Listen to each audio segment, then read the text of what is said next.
Alrighty, this one's a little bit spontaneous. We're starting a few turns into the first game, but one of the matches for the poet bracket is happening.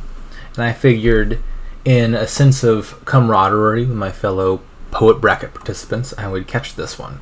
This is actually just like the day after the last quarterfinals match wrapped up, but they turned around quickly and got scheduled. And as it so happens, these are the two players I might face in my next round should I make it that far, but that's purely a coincidence. I'm here for moral support. So what do we got here? Looks like a bridge troll megaturn, I would think. Although as they say that there's no thinning or anything like that. Is that enough of a constraint? Probably not. You play a bunch of gears, you set a bunch of stuff aside, you can get bridge trolls in play. Bridge trolls like the least... I don't know what the word I'm looking for is. It asks the least of your deck of the bridge variants. Like with bridge, you gotta play 7 bridges. With bridge troll, you gotta build a deck that can play like 3 or 4 bridge trolls, because you can play half of them one turn, and then half on another turn, and then they because the durations they sum together to get you a big turn. And so this looks like a kingdom where there's enough support even without the thinning to do the bridge troll stuff. Yeah, that seems true to me. I mean, they like that. Like, there's decent big money. Like, Gear is a really good big money card, but Gear is just also a really good engine card, so it doesn't necessarily point in a big money direction. If you had to play big money, it would probably be like Gear, Guildhall, Silvermine would be a pretty strong money deck. I just don't think it's good enough to beat the engine. Also, there's Orchard, which I'm just now noticing, which is icing on the cake of the bridge troll stuff, because you'd score a bunch of extra points over the money deck just taking actions naturally. Okay, so what'd they do? Gear versus Gear Silver. Both of those are reasonable. I'm more of a double Gear person myself. Gear Silver is a little bit better at hitting 5 immediately. Gear feels nicer for your deck, especially when you don't want to Silver over the long term. Skipping past the next few turns where I'm sure they made great decisions. Ooh, they both have Guildhall. Maybe they don't believe in the bridge troll thing? Okay. I think I'm following what's happened here. So they went for Charlatan for the cursing attack, which, I mean, it does matter because there's no thinning. But a nice little counter to Charlatan is used by Guildhall. And then, because in Charlatan games, curses count as treasures, whenever your opponent curses, you just get a free coffer off of it. So I'm guessing that's what happened here, if I were to look back up, is the players got Charlatans, and then in response to their opponent's Charlatan, they're like, actually Guildhall now. And now they're getting coffers off of it. Interesting. So the introduction of Charlatans maybe influences how this game ends up playing. Curses will run, gears will be low. I mean, I think you're still going for bridge trolls, but probably this ends up piling well before you see anything like a mega turn.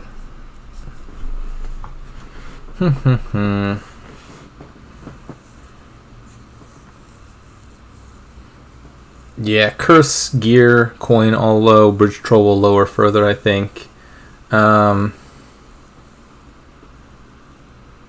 Oh! Silver mines have been gained.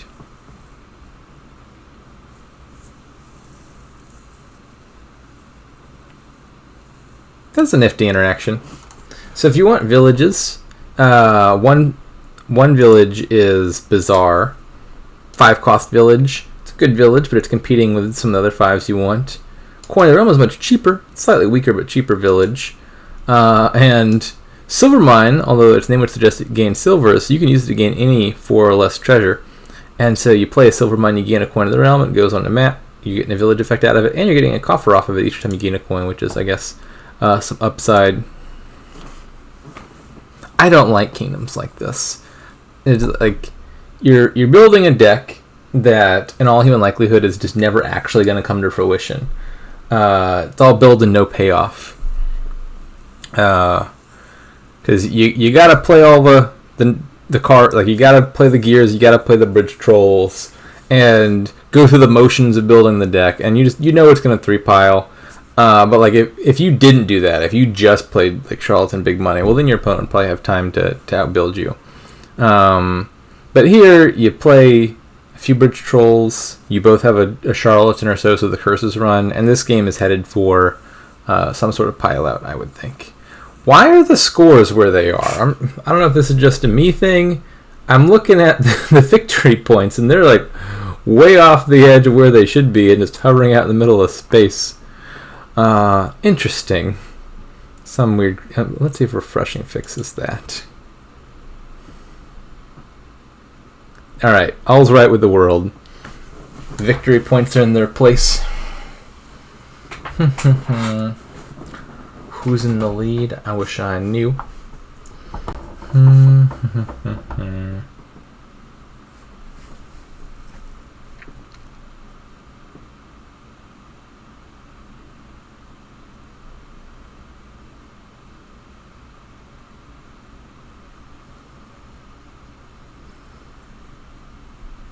I guess both players have 3 gears and 3 bridge trolls, which would explain 8 of the 12 points, and Agoo maybe has 3 couriers.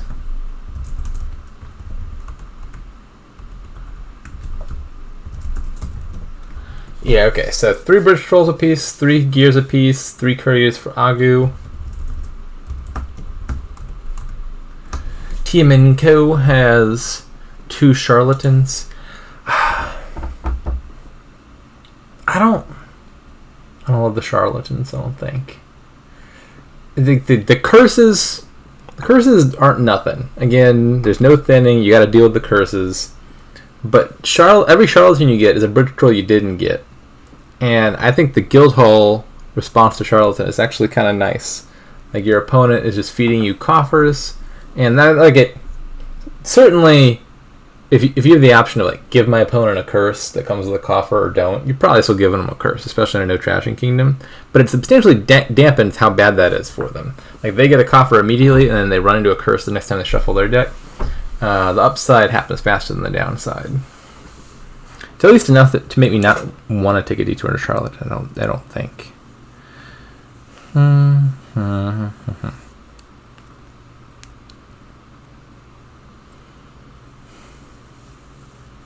So yeah, curse is close to running. Coin of the Realm will run out like next time somebody finds a silver mine. Gear, I think, is actually probably easier to pile here than Bridge Troll, but both of those are also low. As tmnko, you need to score here. They take a 3rd charlatan. That one makes the most sense to me of the 3 charlatans in their deck, because that charlatan is a 4-point charlatan.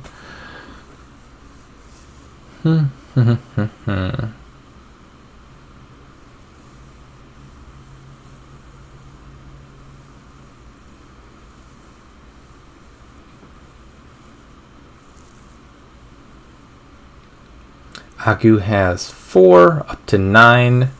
I'm not seeing a set that Agoo collects easily. Like, Agoo could take 2 more charlatans for 4 points, but that's not very efficient if you only got the one of them. Like 2 duchies, there would be 6 points. What do you buy as Agoo? You no longer have the points lead, so you're probably not itching to lower piles very much. Okay, maybe they just want the charlatans. They just took the 1. That surprises me a bit.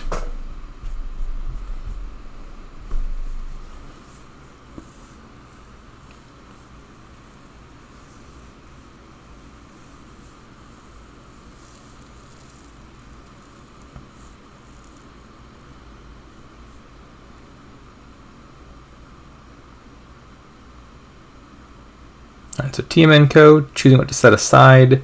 To figure out what to set aside with gear, you got to figure out what to buy. So presumably you're calling a coin, playing your charlatan, and then you've got up to 6 money. What are you doing with 6 money? Not super clear. Oh.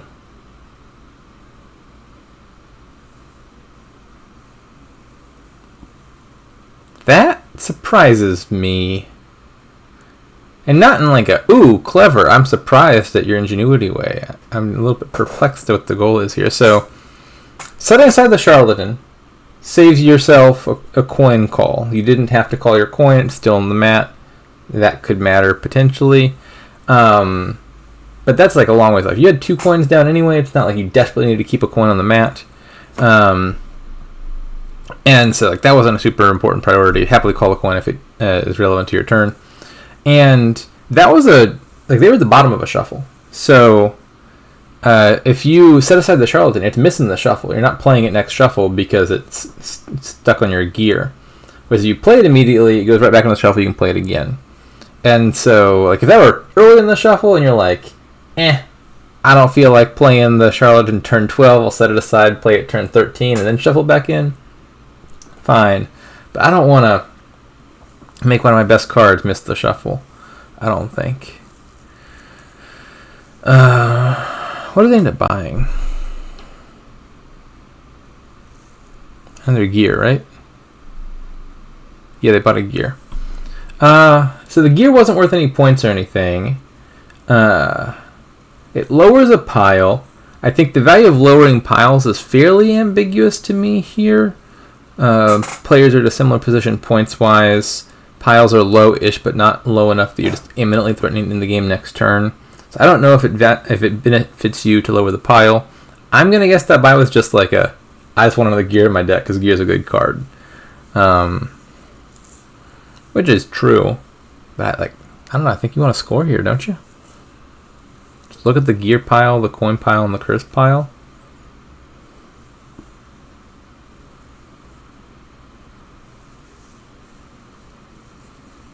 Alright, Agoo has 2 charlatans, so I expect to see a third one bought here. That'll be 4 points. Thoughts on Bazaar to complement villages, like accumulating 3 of them. It's hard to say. I'll also note that I joined this a few turns in. I didn't catch the very beginning, so I don't know exactly how things played out. I would not be unhappy to have 3 Bazaars in my deck. That's for sure. The question is always like, on any specific turn, am I buying a Bazaar here or am I buying something else? And seeing how the game unfolded, there might just not have been a good scenario for those. So something that I'm surmising based on the game state when I arrived, looks like they went for early charlatans, and then because you have early charlatans, well then your next $5 buy naturally is going to be buying Guildhall so that your opponent's charlatans give you coffers, and now that you got a Guildhall that was prompted by the charlatans, well then Silvermine starts to look like a better village than Bazaar, because you're giving yourself coins of the realm, and the Silvermine comes with a coffer, and every coin you gain comes with a coffer. And so I think maybe just like some of the earlier turns pushed them in a coin of the realm direction over a Bazaar direction. But I don't think that necessarily means that Bazaar in the abstract is bad. Maybe a different set of lines involves Bazaars getting gained. And as I say that, I'm looking at the people listening, and Smart AI is not one of them. I'm just talking into the void here. Smart AI is just in the game chat, and we'll never know the answer to their question.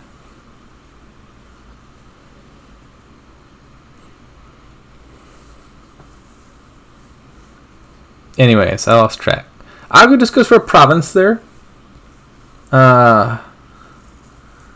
Seems reasonable. It's points.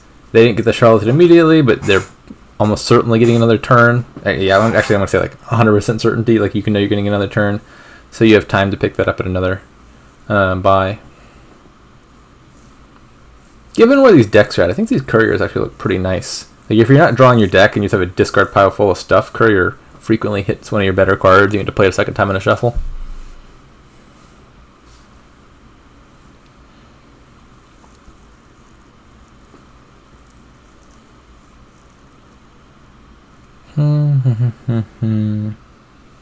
Wait a second. Is that Smart AI or is that Smart Owl? It kind of looks like an L to me. A lowercase L. It's like a little swoosh.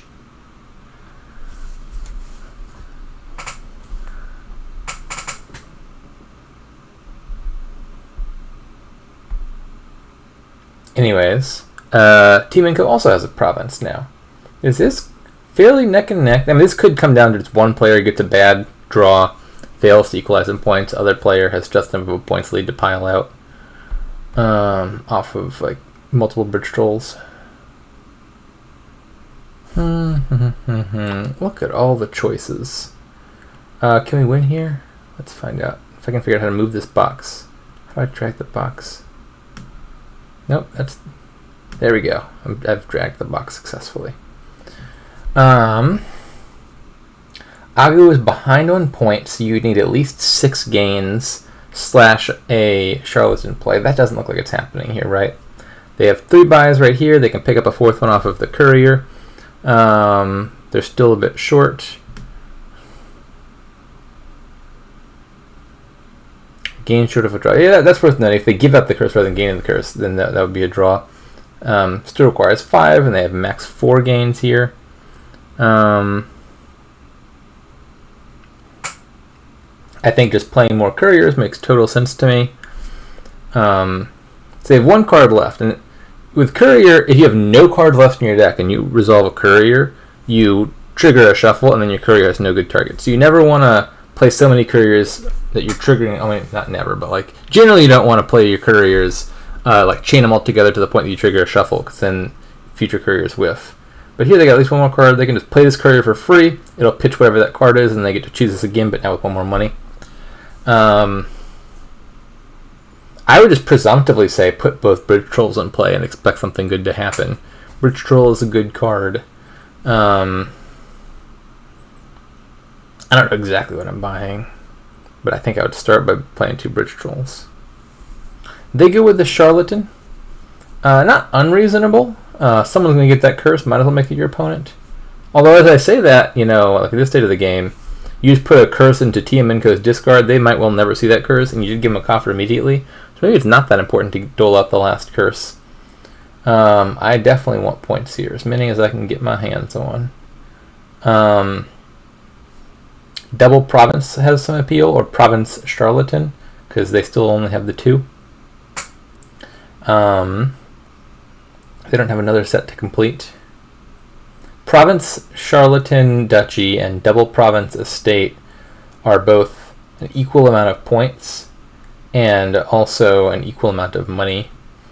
Charlatan Province Duchy is better for your deck.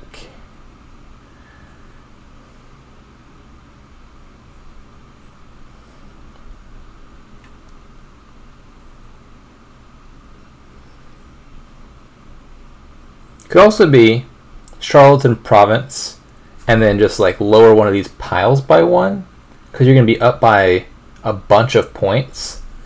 And maybe you just want to threaten to pile out next turn. You're at the bottom of a shuffle, so putting a duchy in there isn't like the most desirable thing ever.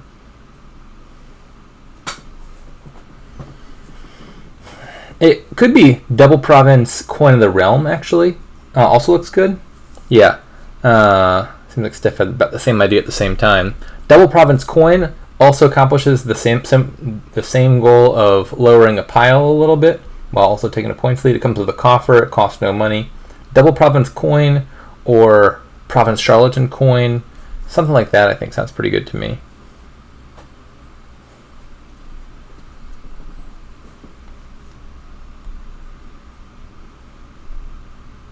I think I'm sold on Coin being the best buy here. I think Duchy is the other thing that looks like a close contender just because it's points. But then you're burning through a lot of your coffers and you have less flexibility to pile out on a future turn. I really like the Coin now that I'm thinking about it.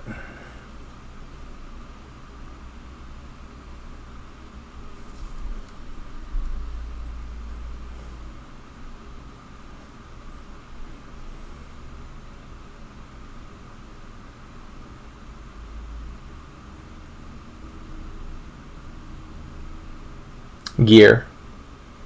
I like that slightly less. Again, it lowers a pile, so that still makes sense. It's a good buy, I would say, all things considered. But Coin costs less. Coin costs -1. Gear costs 1. Is the argument for lowering Coin there. Okay, so tmnko. This looks like a surprisingly good turn. I don't think I realized how they had 2 Bridge Trolls in play already.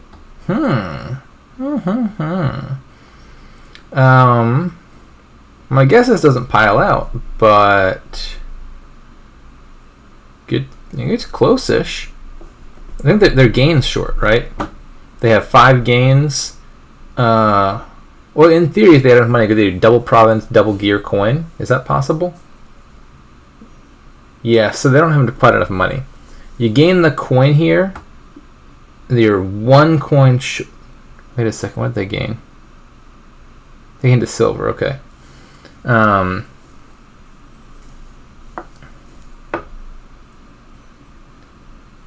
Yeah, so if they had just a tad more money, gaining the coin of the realm directly off of Silver Mine, followed by buying 2 provinces and 2 gears would be a win. Not quite.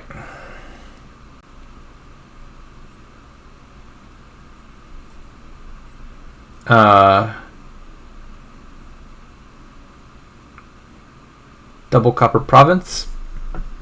And the coppers are obviously for the guild hall. That seems sensible to me. I was also thinking about buying 3 free searches for 4 points. The coppers give you 6 points. That's probably better, right?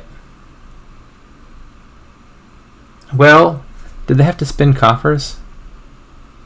Yeah, I don't know. So 3 searches gives you more points. Give you less points, but keeps your coffers around. Probably new to the province. Just like looking at the score, 26 to 28. Those extra 2 points very well could make a difference here.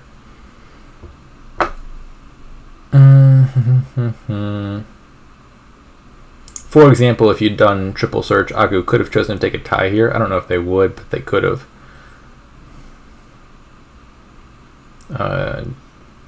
Duchy?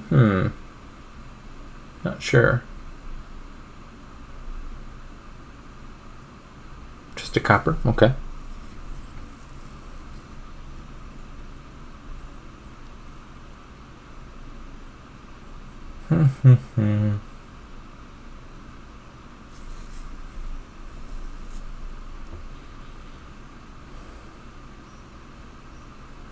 So Agoo has 5 coffers, which suggests you can't plan on buying the penultimate province and just praying that they miss 6. Or how many British rolls do they have in play?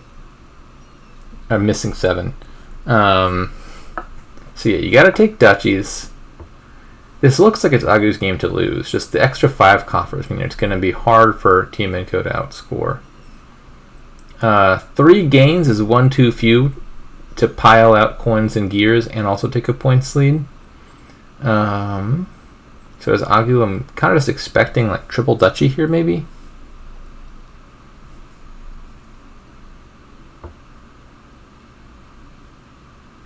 They're also only 1 coin short of double province. They have 10, but they could buy a copper, and then they'd have 11. They're very close to double province as well.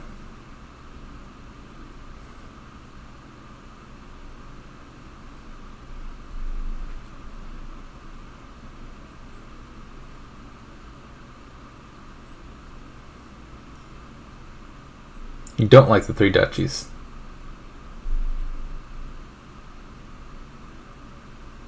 I'm not like specifically sold on 3 duchies. 2 and a copper could also make sense, but I'm not seeing what's so obviously wrong about 3 duchies.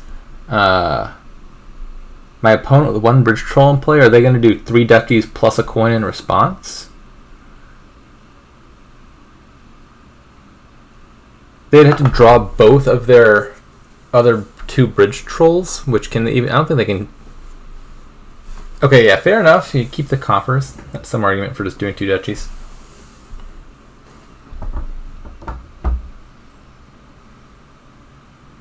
Agoo likes the 2 duchy line.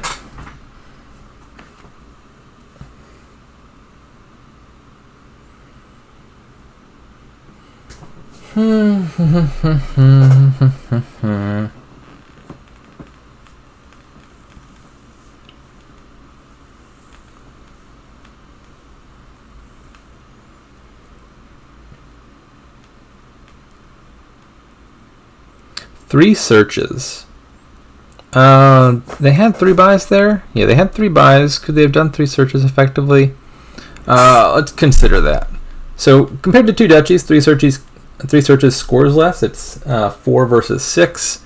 It doesn't come with a coffer, but how much money did they have? 3, 4, 5. Had 5 money. So they wouldn't have had to burn a coffer. Yeah. So I don't think you're saving much money there. If I had the buys to do like 3 searches and 1 duchy or something, that would seem really appealing. But given that the 3 searches isn't saving you much money, I think I would just take the 2 duchies, given that they're more. You spent 1 more coffer to do it, but you saved a buy and got that copper back by buying a copper. So I think effectively the same amount of money. And 2 duchies is just 2 more points. If they had less money in play and would have had to spend more coppers to buy those duchies, like there was a scenario earlier where triple search saved a lot of coppers, then I think it starts to look more appealing.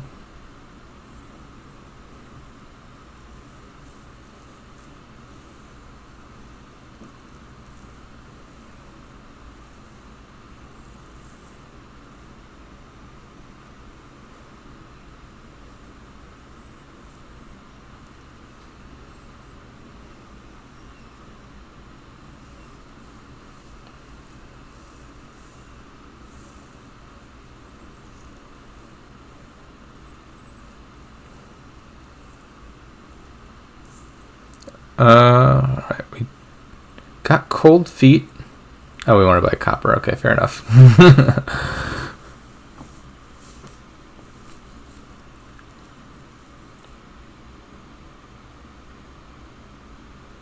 Alright, let's see what we got. Here's Agoo.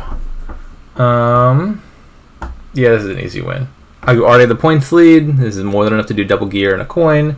It's enough to do double province. I imagine probably could have also done 3 duchies and a coin. So many options. Game 1 goes to Agoo. Unfortunately, not living up to his name. Should pitch the first 3 games so that he can start out 0-3. What have we got this time? Oh my. So we got trashing with scrap, investment, or monastery. I would expect probably that means scrap the estates, investment, trash the coppers. There's also souk actually, I'm noticing that as well.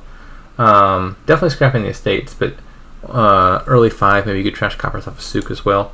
So decent thinning. Villages, there's aristocrat, and then there's also herald. Draw, once again aristocrat and also herald. And sea chart can be draw. Horses would be draw, except the only way to get a horse here is to trash something with scrap. So you have to do something draw negative to get a horse back. That's at best breaking even. So we got some amount of villages in draw, although a tad awkward. Plenty of plus buy, scrap, souk, wine merchant, rice, even theoretically aristocrat, although for practical purposes I highly doubt you're playing 4 of them. I'm going to say this is probably get thin, play a few heralds, play a few souks, I would think is the goal. The other payload besides souk that would be considerable would be rice. I don't think there's that many types here. I think just 3, right? You can't get a knight card in play for souk or for rice here. There are knight cards that can be in play, like duration knight cards, but not monastery. And then wine merchant, you also can't get into play because you play it and it immediately hides away on the tavern mat. Yeah, so rice here is just a fancy gold that costs 7. That's gross. I think souk is the only thing worth thinking about. And you're just playing some heralds and some souks, and that's the deck. Not the most inspiring engine ever.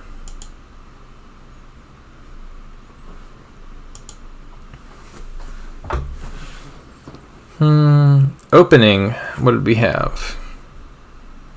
Scrap cut purse versus scrap investment.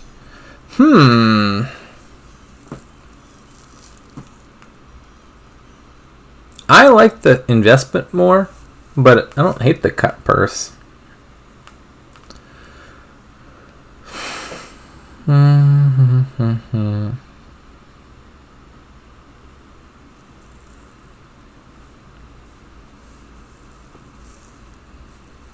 Cut purse looks good all game long.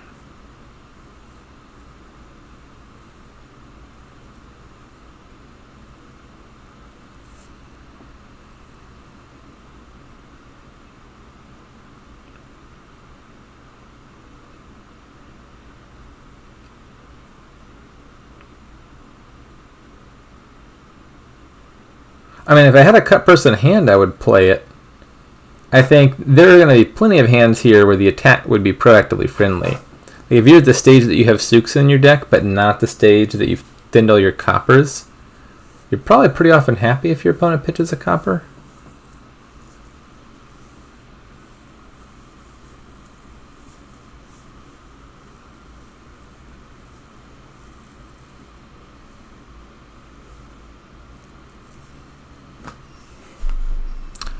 Let's see how that shuffle panned out.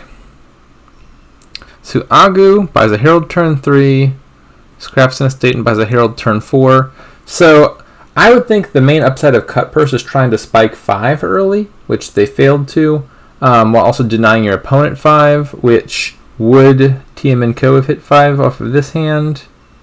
Theoretically, if they wanted to, in lieu of trashing with investment, like if tmnko really wanted to hit 5, they could do scrap estate for a card coin, play 2 coppers, play investment last, and have 5. So that discard attack might have done something.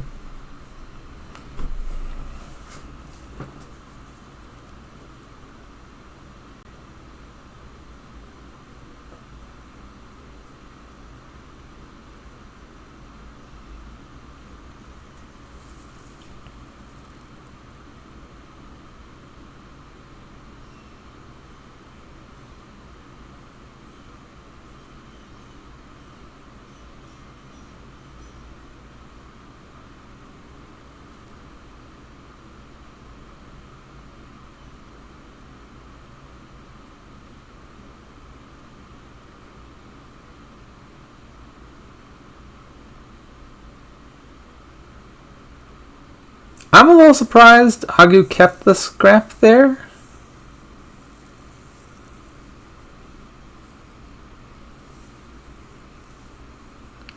So scrap trashing isn't optional. If your Herald hits it, you do have to play it. And then something dies. So there's some rationale for getting out of your deck.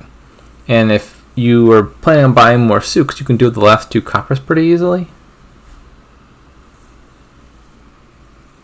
I think I would have trashed the scrap when buying that Sook.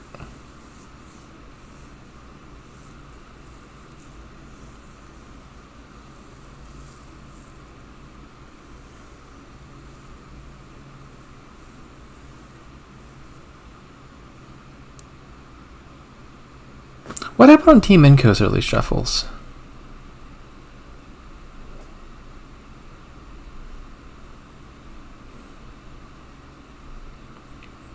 Turn 3 they hit 3, a little bit awkward compared to Agoo's turn. Turn 4 they got to scrap an estate. So their hand was copper estate, scrap investment.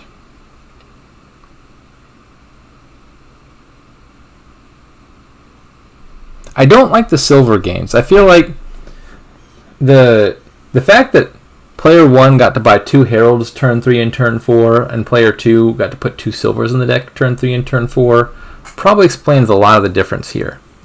Some of that was just shuffles, like Tiemann drew 3 coppers off the top and Agoo drew 4. Some of that was voluntary. Tiemann gained a silver off of the scrap when that wasn't required. How much of it is down to the cut purse versus the investment? I'm not sure.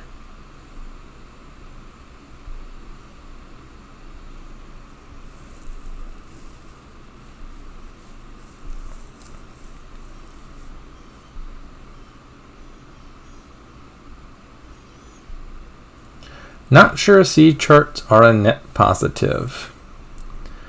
There are things that Herald can hit, I would think, makes them a net positive.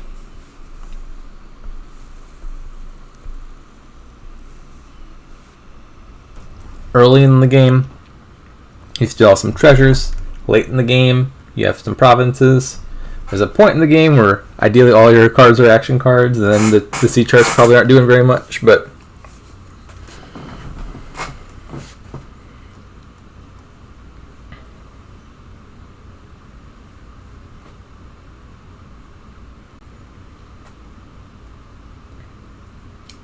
is there any way to get these Province is back out of hand. It doesn't look like it.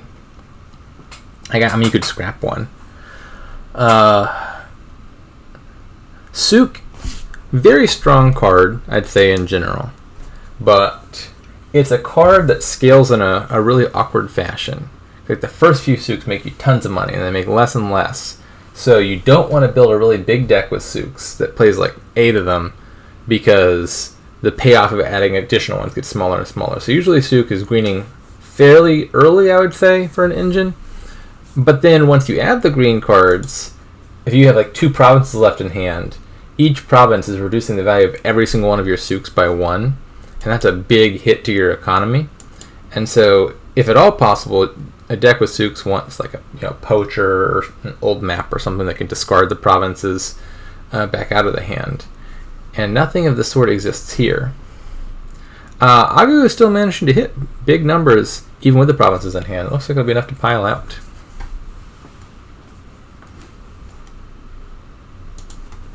Alrighty, 2-0 Agoo's favor. Worth noting, because I don't think it's been mentioned yet, Agoo is the defending champion. Won this tournament last year. What do we have here? So the only plus buy is Herb Gather from the Augur's pile. There's a duplicate for gains. So gains are a little bit limited, but that's, enough to work with. Villages is mainly port. You could activate a diplomat, that could also be a village, although that's a little bit awkward here.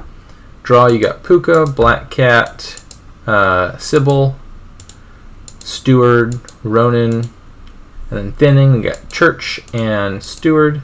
So definitely everything you need is here. Nothing looks super strong, but everything looks perfectly adequate. Looks like a fairly normal engine. Hold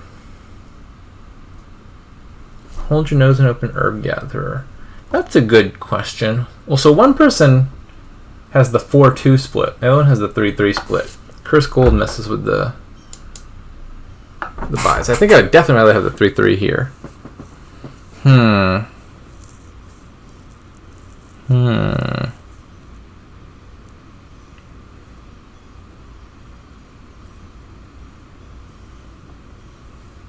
So, in terms of cards I want to see on my next shuffle, I don't think Herb Gather is one of them. Church and Steward both look infinitely better. Double Church or Church Steward are obviously things that you would normally open in a heartbeat. I think Herb Gather or Silver, for example, is a fine turn 1, turn 2 opening in Kingdoms where you really want to hit 5. But here I don't think you're desperate to hit 5. And you're passing up on the best trashes, which are at the $3 price point. The reason you would consider opening Herb Gatherer, though, is it's the only plus buy card in the whole kingdom.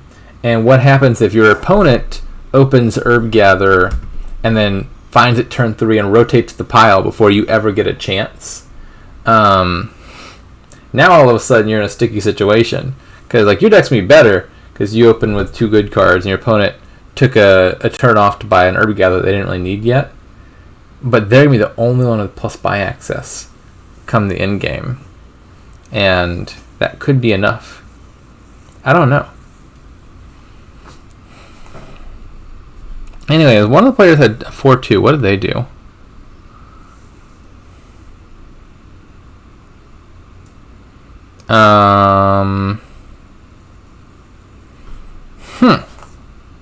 Well, so the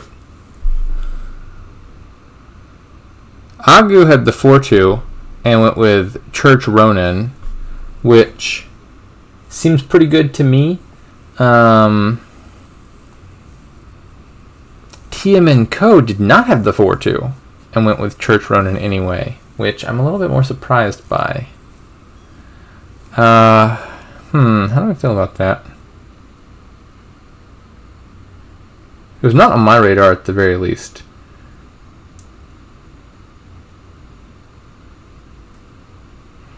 Like, the 4-2 split, I think Church Ronin looks reasonable at a necessity, which is like $2, you could buy nothing, you could buy a Black Cat, that doesn't sound great. Play the Curse Gold, take a curse and buy a 5, I guess so.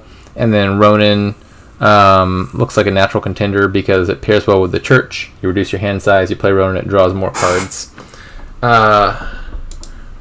Is it that good? Is the Church Ronin synergy that good that you'd pass up on a second Church or a Steward even if you had the possibility?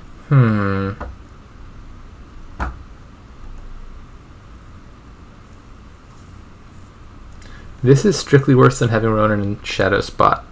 I missed the context for whatever we're talking about. Did someone set aside the Ronin or something?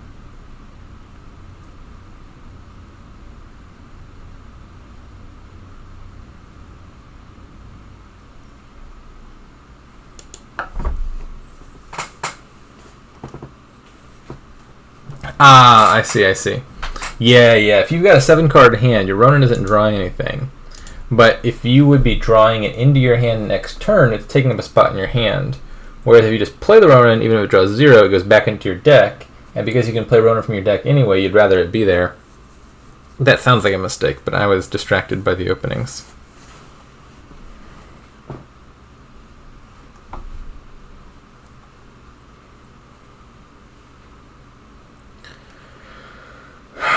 Anyways, tmnko has taken an Herb Gatherer.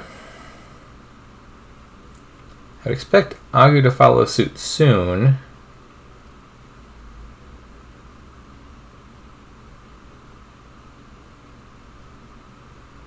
I wonder if that's what Agoo's thinking about right now. Like the natural play here, I think, is play the Steward, trash those 2 junk cards, and they have a Ronin. Yeah, they can accomplish all their goals. No, they can't because they don't have a terminal space. Yeah, so I imagine what Agoo is belaboring here is they could trash, which would be the natural play, or might they need to just play the Steward for coins and take the Herb Gatherer before the pile gets rotated and then they're denied plus buy?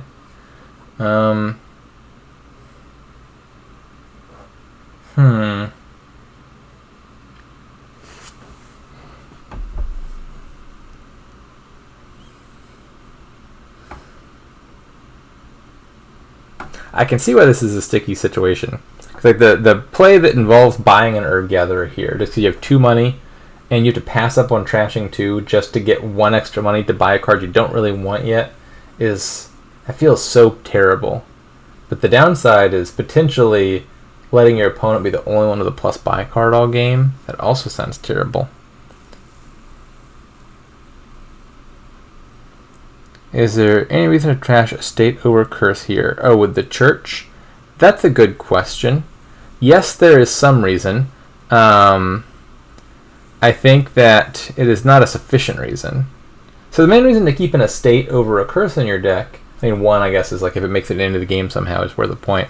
But more realistically, the Estate can be trashed by Acolyte for a gold, which is something.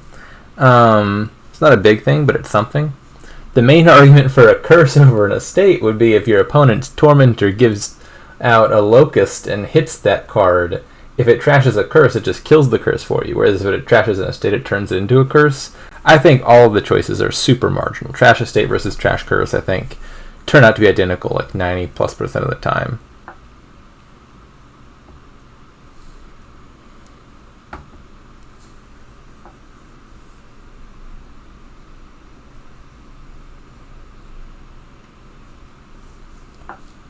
Agoo is thinking so hard, and I'm sure it's I desperately want to trash. I don't want to put an Herb Gatherer in my deck right now. I'm not ready for that. That looks like the choice they've finally decided on. But they're running the risk of what if my opponent rotates the pile? Can I live with having 1 buy? We'll find out because tmnko has found the Herb Gatherer.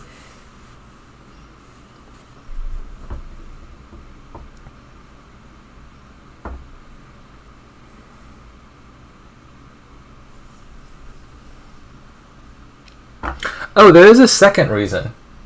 Well, so we talked about Acolyte, we talked about Locusts from Tormentor. One more thing that could push you in one direction or over the other on the Estate trash versus Curse trash thing is if you have a Sorceress in your deck, you probably want to trash the Estate/Curse, whichever one you have fewer total copies of in your deck, so that if at some point you have to to guess one of those for your sorceress, you can make a more consistent guess. All of this is angels in the head of a pin. But I think sorceress is one more theoretical argument for one of those cards over the other. I think probably, in all likelihood, that would mean trashing the curse, so you have 3 estates and 0 curses rather than 2 estates and 1 curse.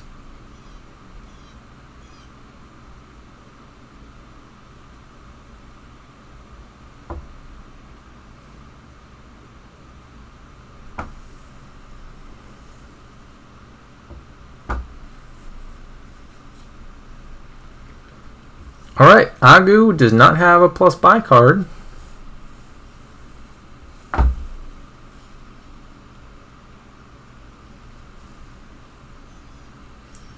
What do we do about that?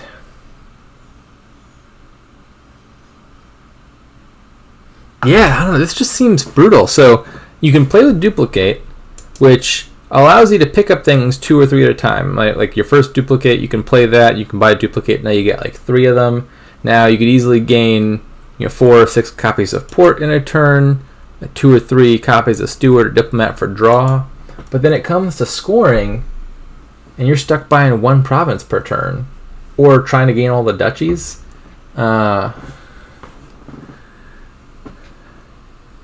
It's not over or anything, but I'd sure rather have the herb gatherer.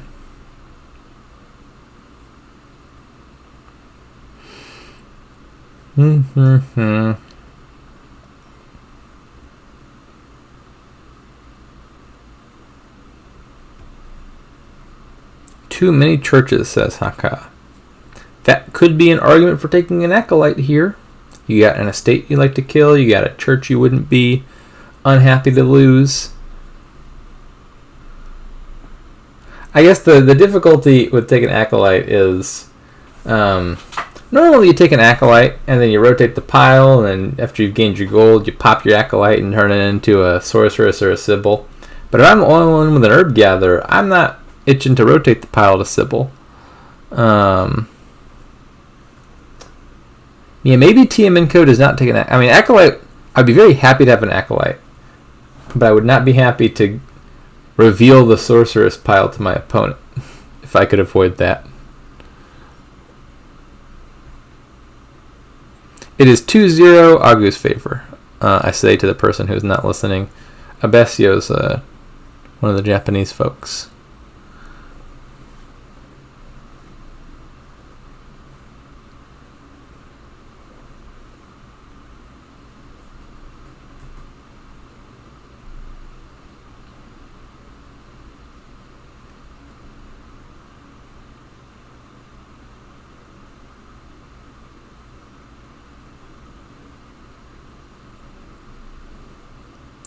Training the ports.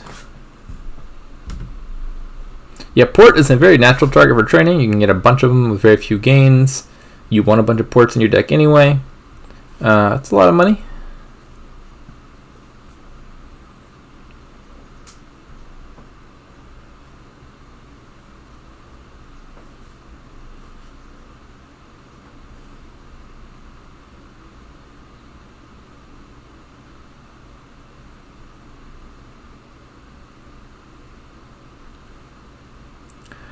Alrighty, so it looks like, I don't know what the bottom 4 cards are, but tmnko can probably take the last 4 ports if they want them.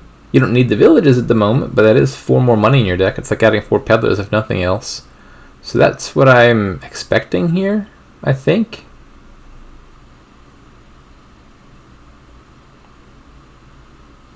I don't know,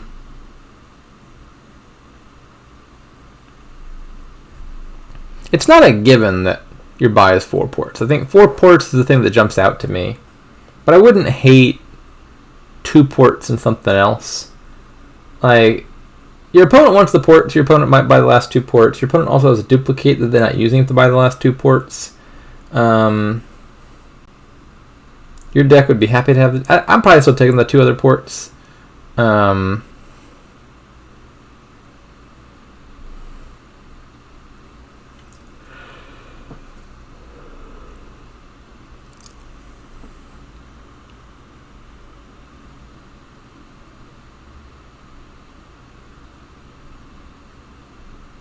What are they thinking about here?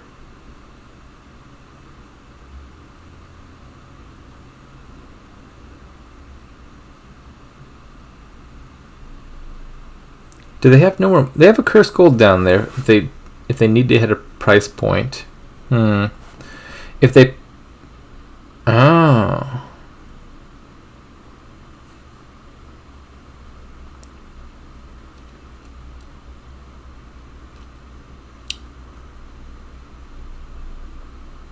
This doesn't look like it went quite as planned. Last 4 ports, okay.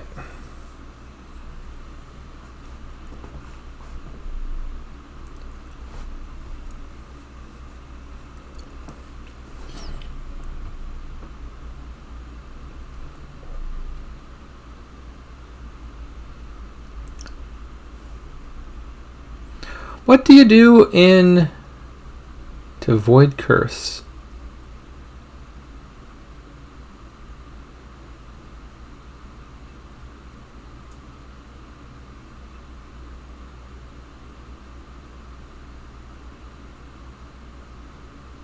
Not sure what that means. So in Agoo's shoes, they're going for Tormentor. Interesting. That would be funny if Agoo manages to pull War, the hex that trashes a 3 or 4 cost card from the opponent's deck, and then it hits tmnko's Herb Gatherer, and then both of them are stuck with that plus buy. That would be funny.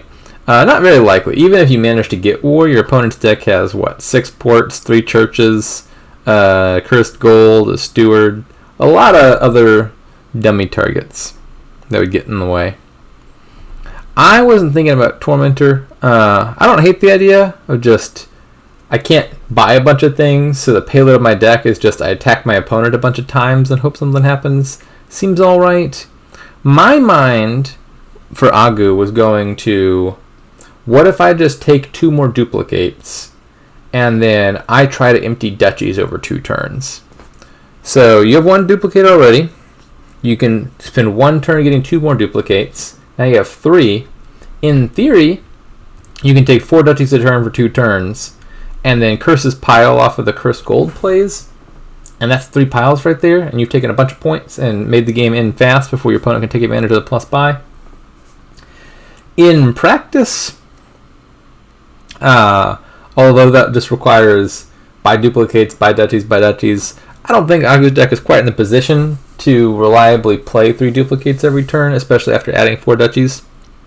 So that'd probably take like 5 or 6 turns. But that seemed like the best path to me for Agoo, is 2 more duplicates, pile duchies. Probably in between there, you spend 2 turns or so adding stuff that makes your deck work. Like, wouldn't mind if you copies a black cat maybe. Helps you lower the curses a little bit faster.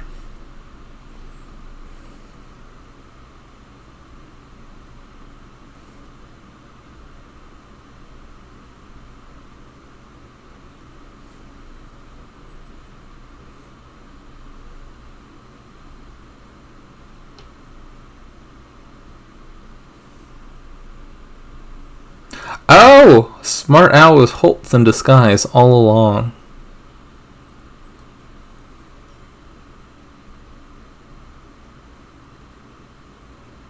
Maybe I'm misunderstanding that. Maybe...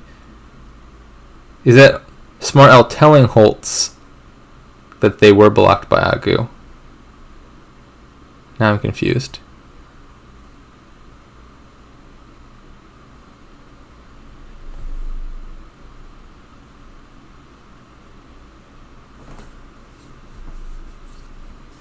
Agoo spectates me on the regular. I'm not sure if have I ever played them in a ladder match. I regularly see them watching my games. They never say anything, but they're a frequent silent observer. Let's see. agoo03. I have played them a bunch of times, apparently. We were exactly 16 and 16. That's 32 games I don't recall. Okay.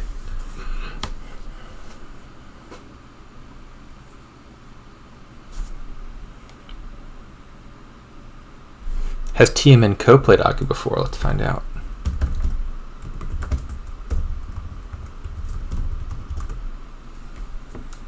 Yes, they're exactly 1-1 in ladder games before this. So based on that, this should be an exact 3-3 split by the end of game 6.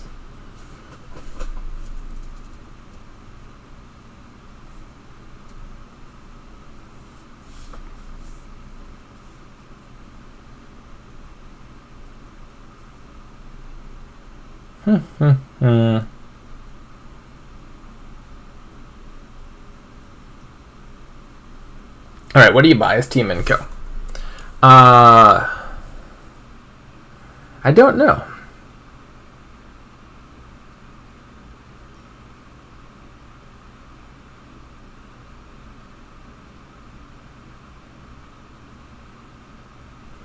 Where do I want this deck to go?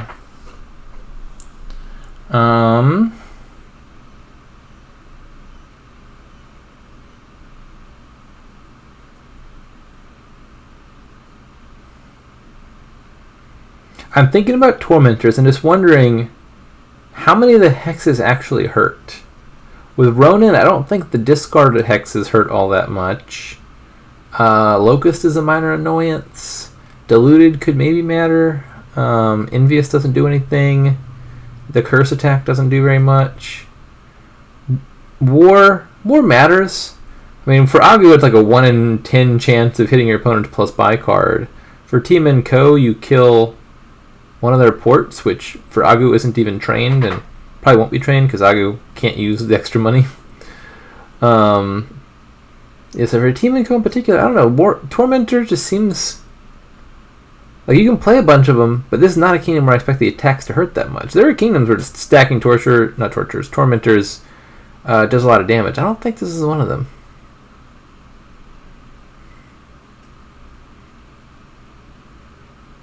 I'm not sure what you do.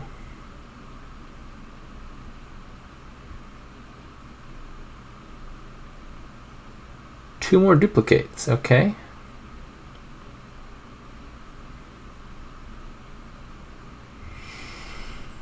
And what else? I don't know, a diplomat? A steward?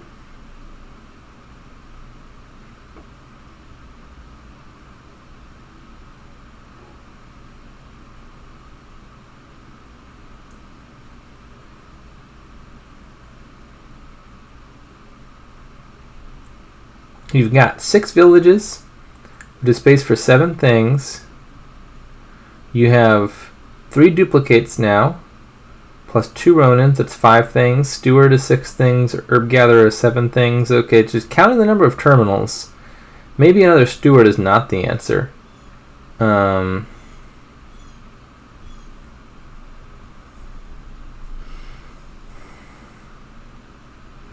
don't know how likely a diplomat would have been to activate in these decks.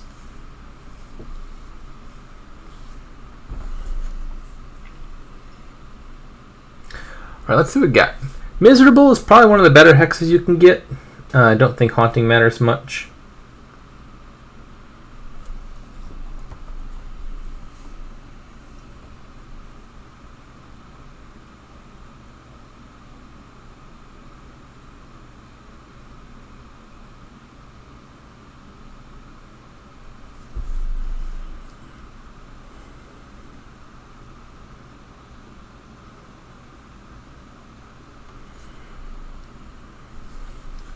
So they're both, I think, going to be eyeing the duchy pile pretty strongly given the state of the duplicates. But tmnko's deck is in a better position to also take provinces. As tmnko, I'd really love to have 13 money in the deck, because that's enough for buy a province plus buy a duchy and duplicate the duchies. Do they have 13? They got 6 ports worth 1 money each. They got a cursed gold and 2 coppers, 3 coppers. Yeah, so in theory, tmnko's deck can do 13. They play all the coppers, they play the steward for money. Don't know if that's true in practice.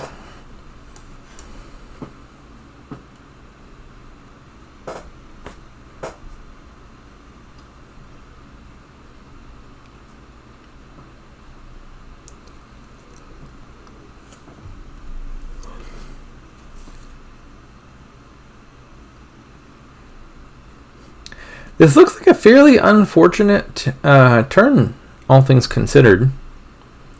They have 6 ports in the deck, and they haven't found very many of them, which makes the Ronin plays awkward, because ideally you want to play a bunch of ports early so you can get a bunch of these terminals out of your hand, like put your duplicates on the mat, play your Herb Gatherer, and then your Ronin draw a lot more. They're not getting nearly as much draw as they could have off of these Ronin calls. Or I said these. The first Ronin call. The second one will probably draw plenty if you set aside with Church.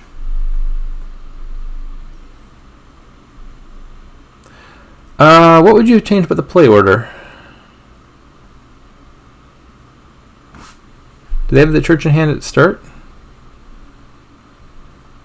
They did? Okay, so play the Church before the first Ronin. And then you set aside just a copper? Copper and a duplicate probably, right? tmnko has like a bunch of duplicates. I'd rather play the Herb Gatherer, I think. I'd set aside copper duplicate.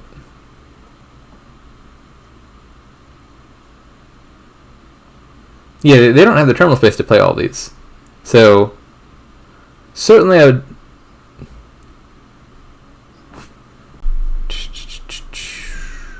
Okay, yeah, they did have the Chris Gold in hand immediately.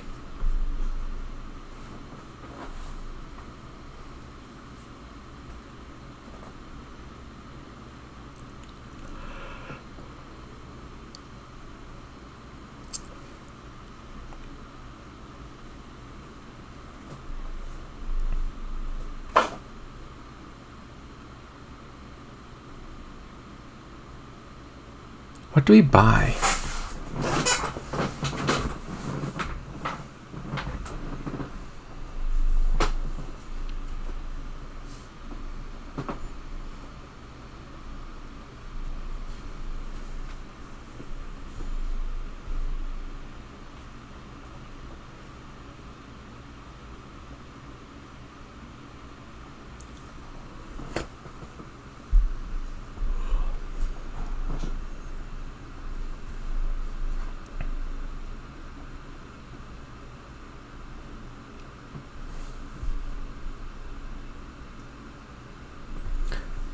This deck still theoretically does 13 money.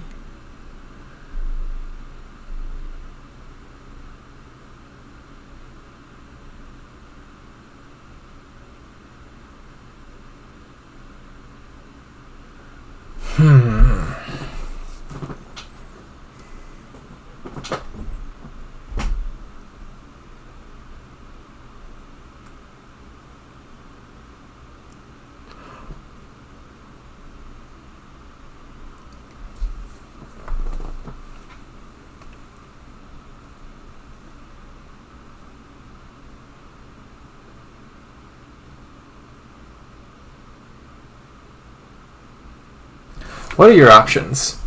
So you can just play the Steward for coins, buy a province, you leave your duplicate set aside, and then your deck's still clean next turn.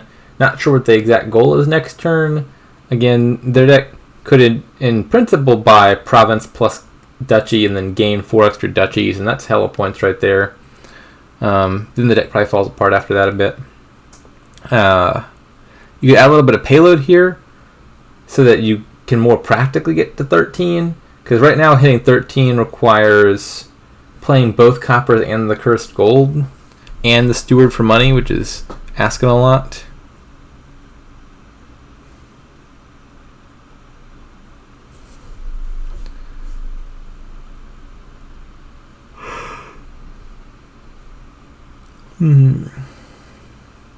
More duplicates.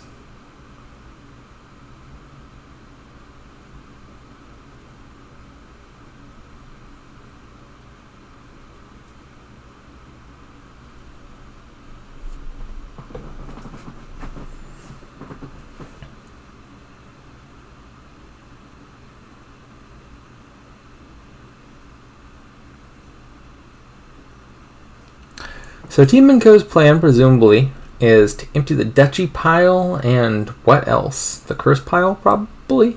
The thing that I was thinking Agoo should have aimed at.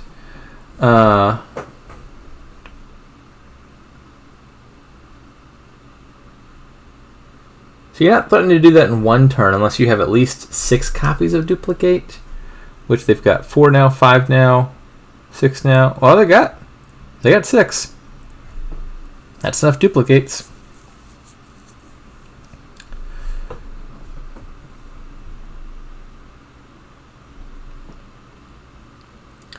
So yeah, if they can get all these duplicates in the map, that's 6 extra duchies. They have 2 buys, they could buy 2 duchies.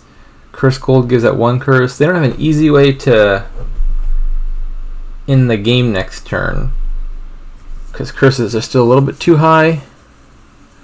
So next turn they can't pile out duplicates either. They can't pile out duplicates and also duchies. Maybe I don't know what you do.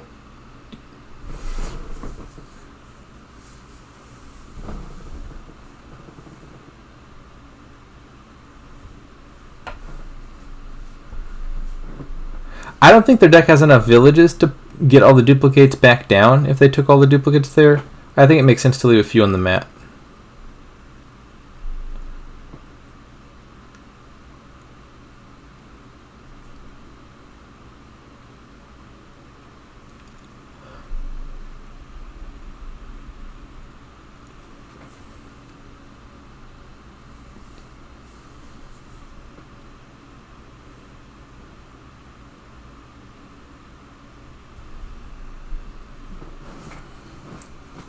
Well, I don't know. Maybe they could have taken one more.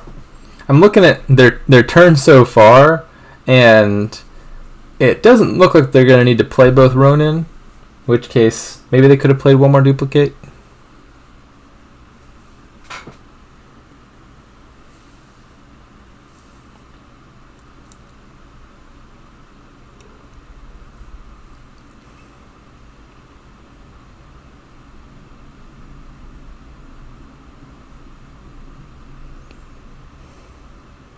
All right, 5, 7, 8, 11, 12, 13.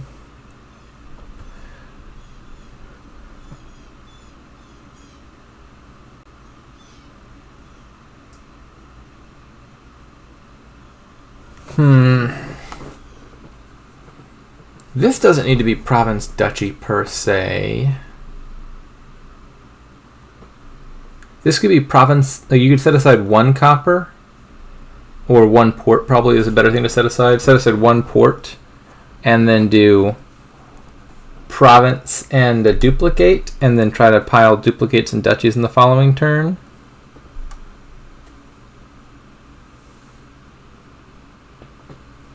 No, they say 2 duplicates, just straight off the bat.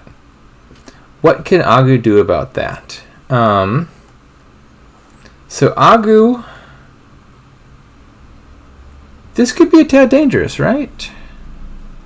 If Agoo plays a Tormentor and gives out a curse with Plague, for example. That's 1 curse.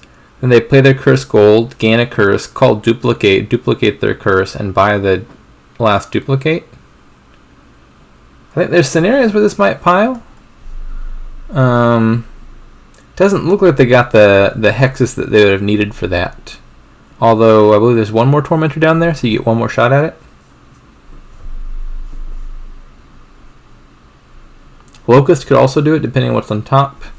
Actually, I think the only things in tmnko's deck that would cause Locust to give out a curse would be the coppers, which are in hand right now. Where's Locusts? Which one of these? This one is Locusts. It's a copper or an estate. Yeah.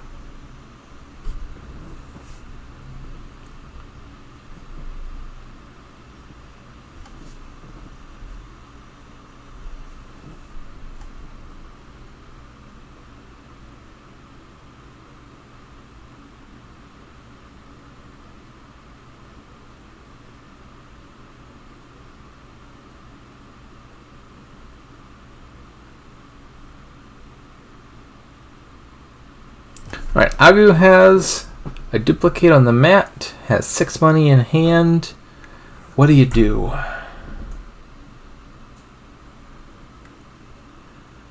What happens if Agoo takes 2 duchies right now?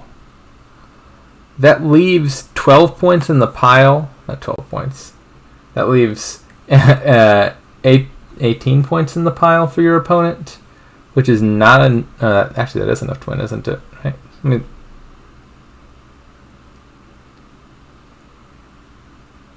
yeah. In response to 2 duchies, 6 duchies just wins. I was thinking if 2 duchies was enough. Like imagine Agoo had slightly more points or tmnko had slightly fewer. Maybe you take 2 duchies so that the duchy pile out isn't quite enough points, and then next turn you take 2 duchies, and then at some point, given how many duplicates your opponent has, like they're kind of locked in to taking duchies, so the deck doesn't do much. And if you can just make it so that taking all the duchies is never a win for them, and then lower the duchies a little bit at a time, maybe that would be a nice way to win. I don't think it works here though, because they don't have quite enough points to make that happen.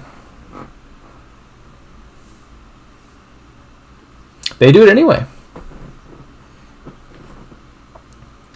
So it's 18 points in the duchy pile. If tmnko can gain the last 6 duchies, they will win 24-22.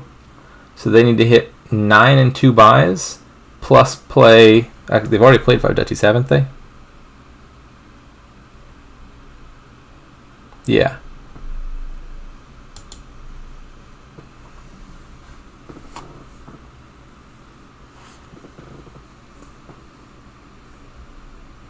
And this is the win.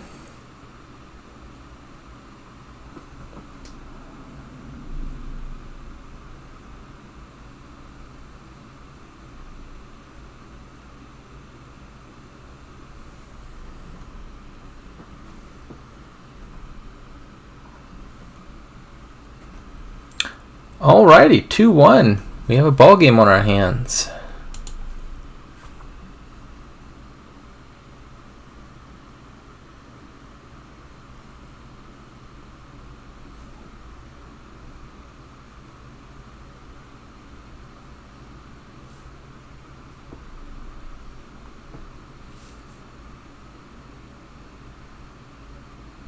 New table.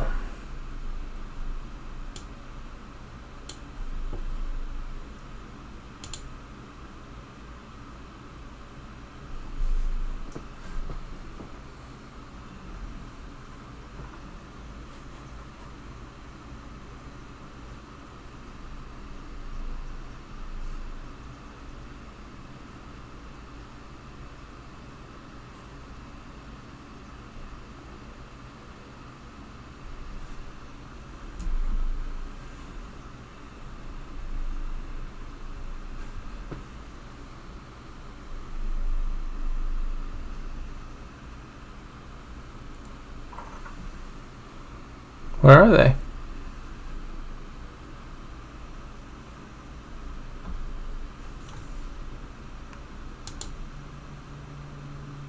There they are.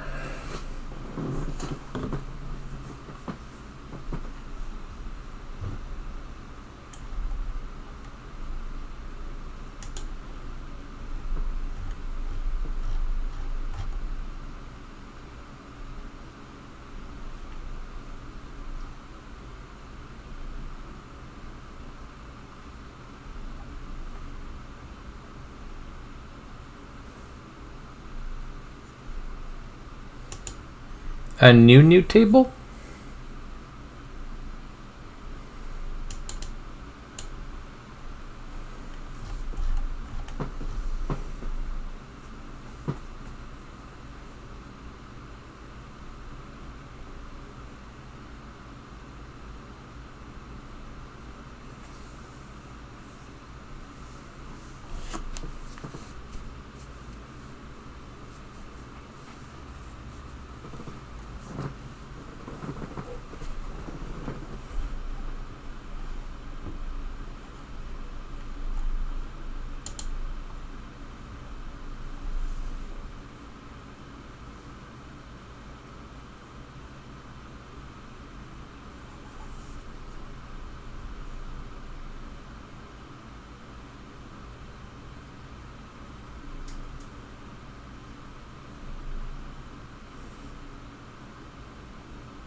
Am I at the wrong table? What's happening? From my perspective, it looked like one of them was ready and we were just in the lobby. Let me rejoin, see what's going on. Aha! Something is afoot with the lobby. I'm in the right game now. Alright, what do we have here? Oh, is this just rebuild? This looks like a just rebuild. I don't see any draw. So you can't build an engine here. You could play big money. Money doesn't look amazing. I think that would probably involve clicking like Rogue and Reap for the most part. The main upside of that would be if the opponent plays Rebuild, you can yank the duchies out of the trash. Can the Rebuild player also play with Rogues? Probably, because if the Rebuild strategy uses Overlords,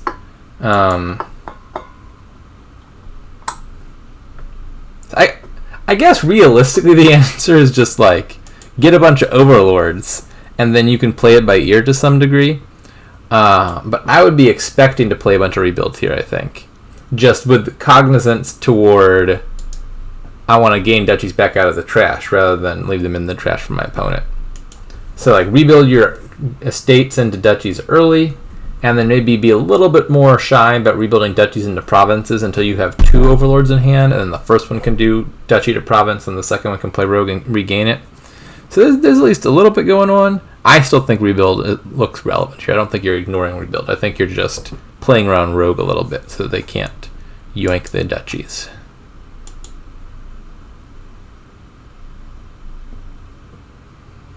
How does one open?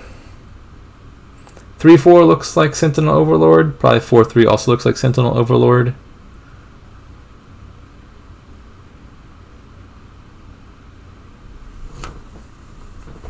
Do you trash the estates? I don't know.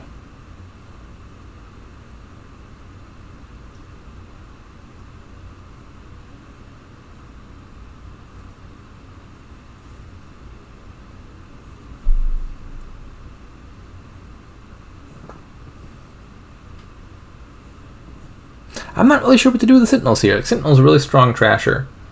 Opening with it makes sense. I still think Rebuild looks pretty good here. So probably I'm prioritizing trashing the coppers to some degree. I think trashing at least one estate is fine. You don't need to keep all your estates or anything like that. But I think I'm thinking about keeping an estate or 2 and rebuilding them, and then using the Sentinel for the coppers, I think. Agoo does not seem to have rebuild on the brain. Or at least, they trash 2 estates, so they're not prioritizing it. Maybe it shows up later.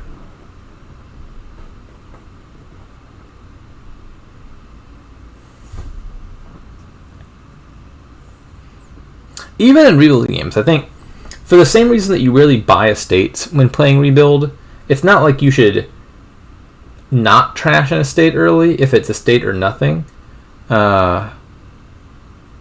Estates are still bad cards. I think the ideal version of rebuild would be happier to just like buy duchies and rebuild those rather than double rebuild its estates. But the choice is not estate or nothing. It's trash copper or trash estate. And if I can rebuild the estates anyway, I'd rather use the Sentinel for coppers, I think. I don't know. It's not obvious.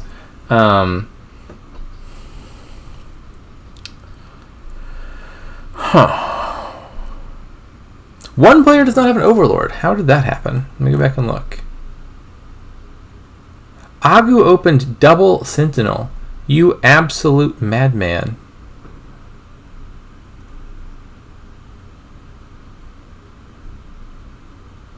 They did manage to line up 1 Sentinel turn 3, 1 Sentinel turn 4. Fascinating. Double Sentinel. There's Arena, which softens the blow just a tad if your Sentinels collide. I so don't believe in double Sentinel. It's fine if you get the good shuffle, which it looks like they did, which is you found 1 Sentinel turn 3, that guarantees you find one Sentinel turn 4. That Sentinel triggers a shuffle, and now you're guaranteed to find your next Sentinel turn 5. And they kind of get themselves situated in opposing shuffles in a way that works out kind of nicely and gets you thin fast. But man, the downside case, which we're not going to see here, is really bad. Because by the same token, like the way that they get themselves stuck in opposing shuffles in the virtuous cycle case, 2 Sentinels in the same hand often stay glued together in the same hand in the vicious cycle scenario, and then you're just playing basically with 1 Sentinel and 1 dud card for a while. If I wanted to play a bunch of Sentinels really aggressively early, I would think the way to do that would just be to open Sentinel Overlord anyway, and then use the first Overlord player 2 for a Sentinel, and then you've effectively just trashed your second Sentinel by taking that Overlord and starting to use it for other stuff instead. Double Sentinel is wild.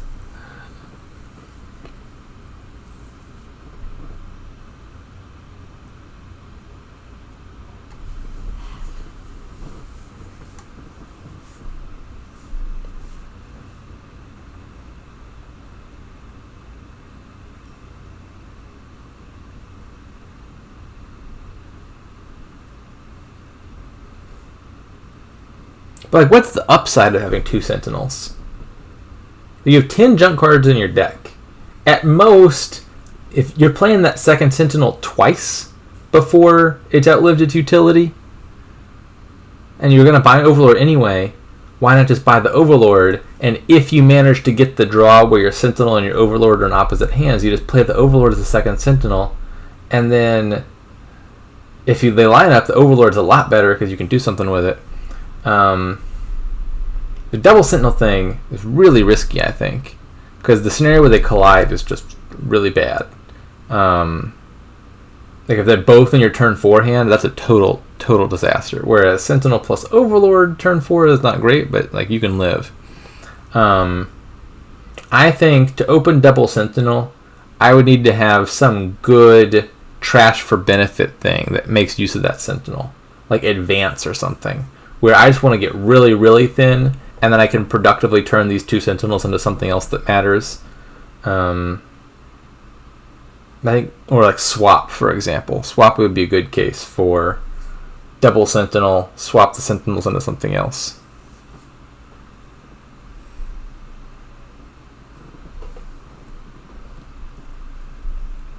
Alright, we've trashed the estates. We are now workshopping the estates back into our deck so we can rebuild them. It's the circle of life.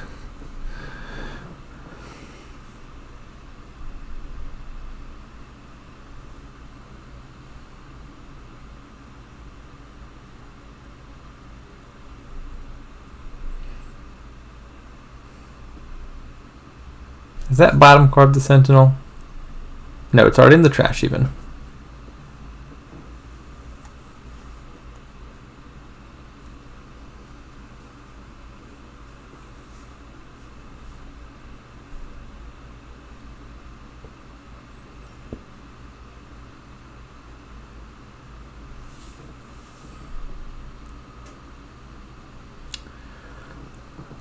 Wasn't trashing 2 coppers there better? I don't recall the exact scenario. I presume that would have involved tmnko playing the last Sentinel on their last turn.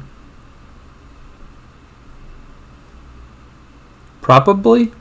Arena was at 4, so if you don't take the arena points that turn, you could take them next turn and it still splits evenly.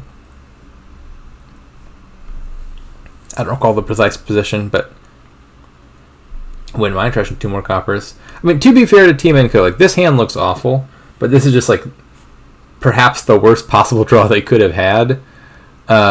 Their deck has 3 Overlords in it and a Sentinel, and just all 4 of those happen to be in the bottom 5.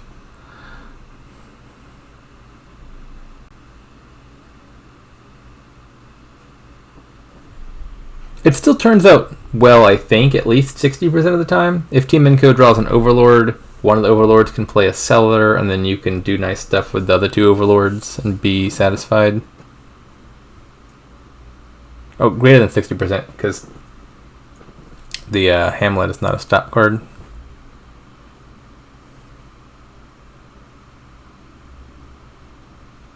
Yeah, I think Seller discard 3 coppers, Sentinel trash 2 coppers, rebuild the duchy, and rogue the duchy back. They didn't want to do that. What did they do instead? Oh, this looks so much worse, right? They just played a rogue gaining a sentinel. You don't want that sentinel. Get that out of your deck. I don't like that one bit. That looks gross.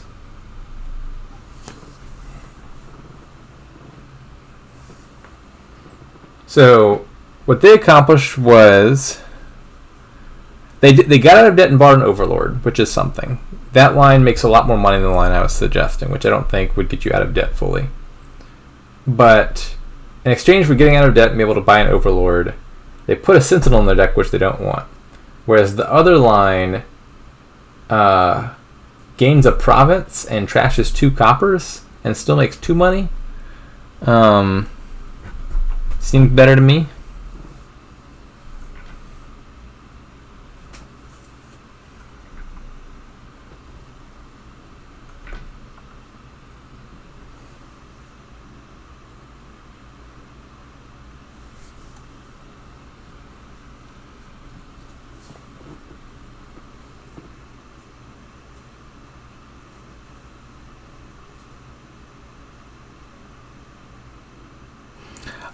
There's also native village tricks, I guess, worth mentioning here.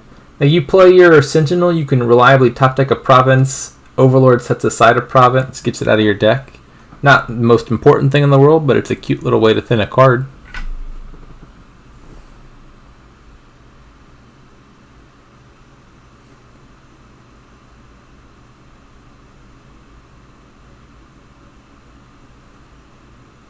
I'm going to once again say that Seller has a lot of appeal. Here, I really practically want to put those coppers back down in the discard so my Sentinel can finish them off.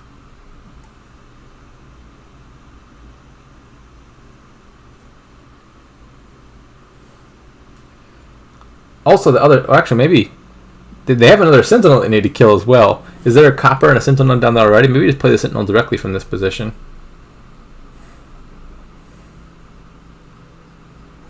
Overlord, Mountain Village, pick this up. Sentinel, trash, copper, Sentinel.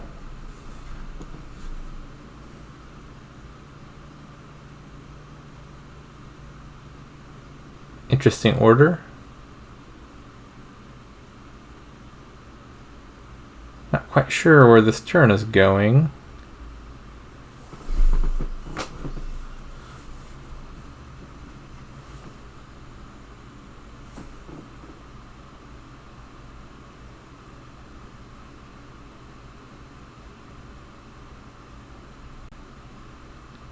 Am I missing something, or was that just unnecessary wanton luck that just happened to not bite them in the butt?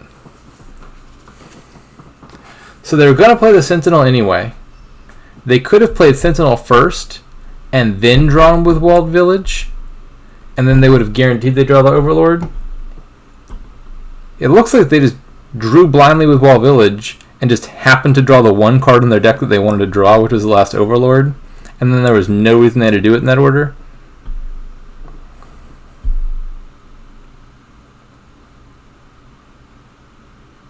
Like, this could have been Sentinel first, then Walled Village, then Overlord as Rogue. And then they would have had a 100% chance to draw the Overlord rather than a, what was that, like a 1 in 5 chance?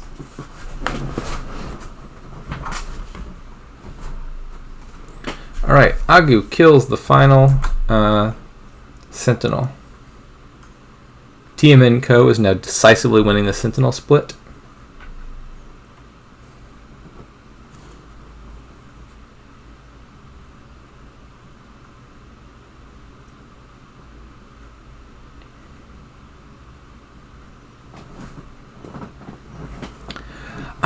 I'm not sure who's ahead here, to be honest. Agoo's got more points, and it's a rebuild game, so probably them. The counter argument is that tmnko has 4 Overlords, right? It's a lot of Overlords, so it's not so clear to me.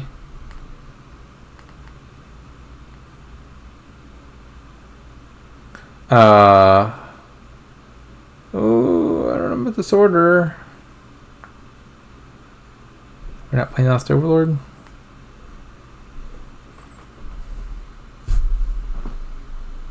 I don't want to play a rogue here because you gain a sentinel that you don't want. Could be Mountain Village picks up the last Overlord. Native Village sets aside, I think is the play.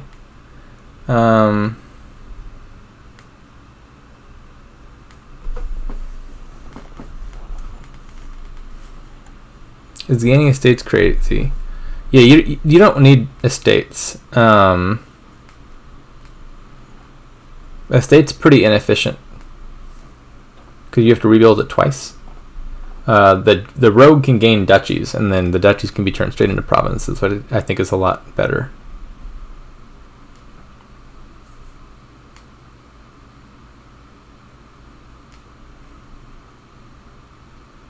Native Village, do it. I mean, it looks worse now, right? Like, they could have done this a few decision points back, and they would have guaranteed they set aside the province. Now they're running the risk of setting aside the duchy. Yeah. I would be... If they did this a second ago, they set aside their province, which I would be perfectly happy to do. And it's not really clear what you're doing otherwise. Like, rogue at this point is not a good... It's not a good time to rogue. You could workshop a silver. I don't want to rebuild the duchy very much because then you give your opponent the duchy, and then you're out of stuff to do with your rebuilds if you don't have a duchy that you can yo-yo. Yeah, I like sitting aside that province. Counterfactually, a few decisions back. Here, I don't know what you do. I think workshopping a village sounds all right as well.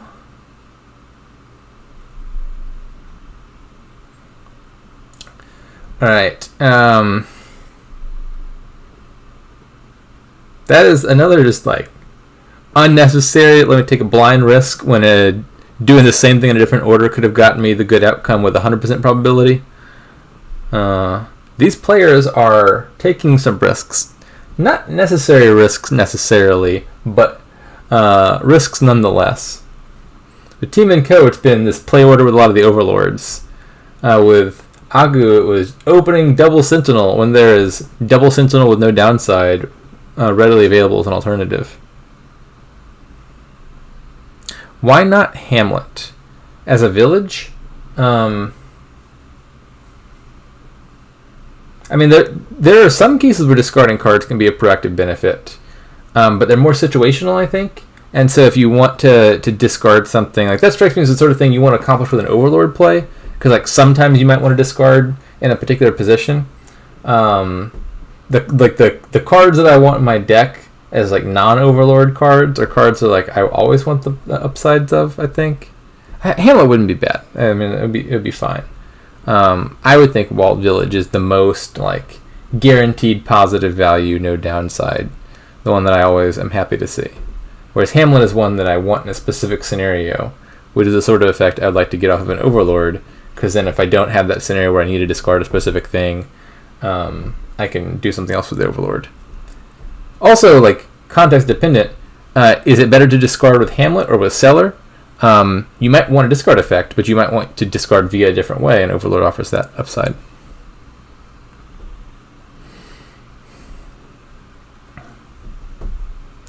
Was the Overlord buy unnecessary?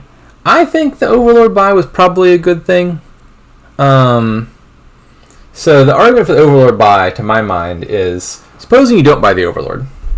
You are hitting next to nothing next turn anyway. Like, your deck doesn't have money in it, so it's not like, oh no, I'm in 7 debt, I can't buy a province next turn. You aren't going to buy a province regardless. So I might as well have 7 debt and an Overlord rather than no debt, no money, and no Overlord, is how I'd be thinking about it.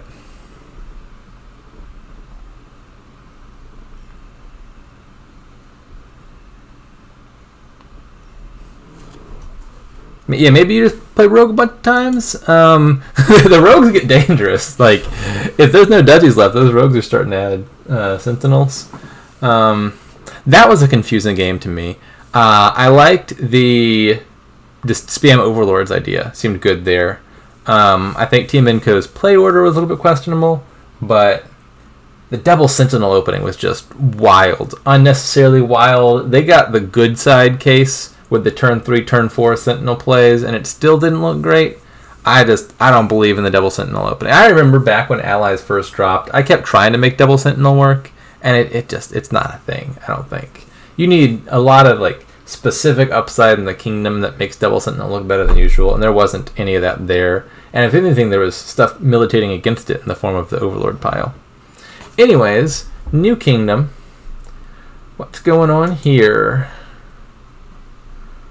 Plus buy, farmers market, baron. Neither of those is great at plus buy, but we do have gains with remodel and wheelwright. The actual draw and actions are kind of awkward. Not overlord, noble lord is a decent draw card, a terrible village. Encampment is a good village and a draw card, but requires you to acquire a gold somehow. So probably, I don't expect these decks to get very big because the draw is fairly limited. But probably you thin a bit. You play a few encampments for actions, a few overlords for draw, and then your payload is playing like a remodel and a baron or something. I would be pretty happy to have some patricians in that deck because they don't necessarily hit that often, but they are draw, and draw is hard to come by. How to open?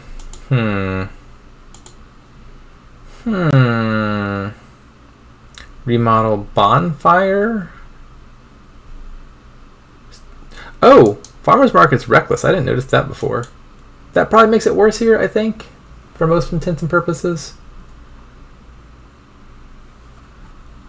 How did they open? Remodel bonfire. Okay, yeah. I think that makes sense. I think the other opening that would jump out to me would be Baron Bonfire. With Bonfire, your Baron is really likely to line up with an estate. And then probably the first... like, Baron's good at hitting 6, but you don't really want Nobles early. But that Baron could get you an early gold, which could then add you encampments. I think probably my first Baron play is getting a wheelwright, though.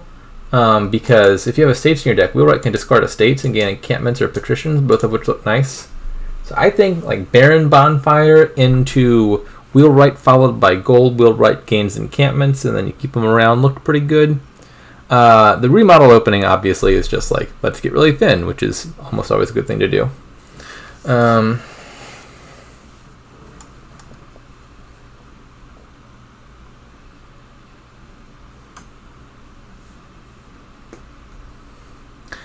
Yeah, so you gained one farmer's market.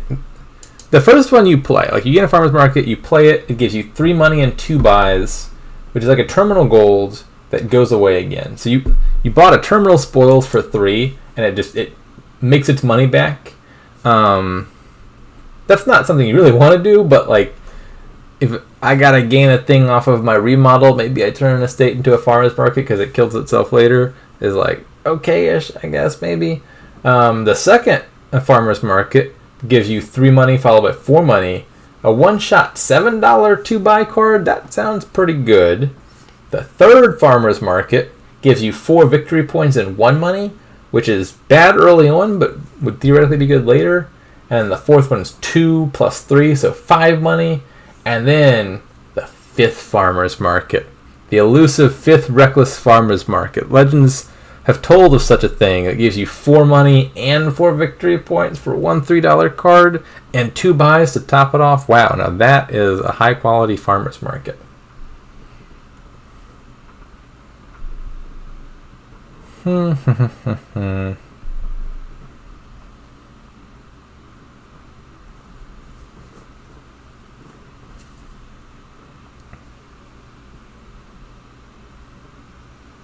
Anyways, I got distracted. Where are we now?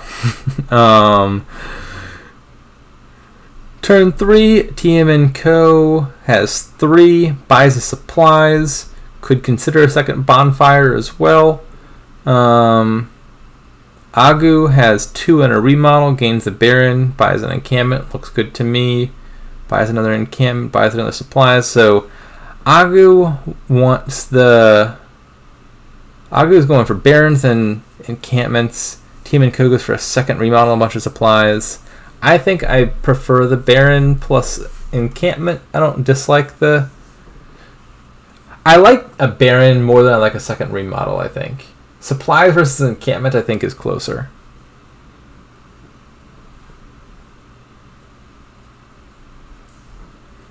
Yuri Kamame points out that the buys could matter off of farmer's market. So if you have 3 money in hand and 3 money plus 2 buys for farmer's market, that could be a way to get a lot of encampments quickly.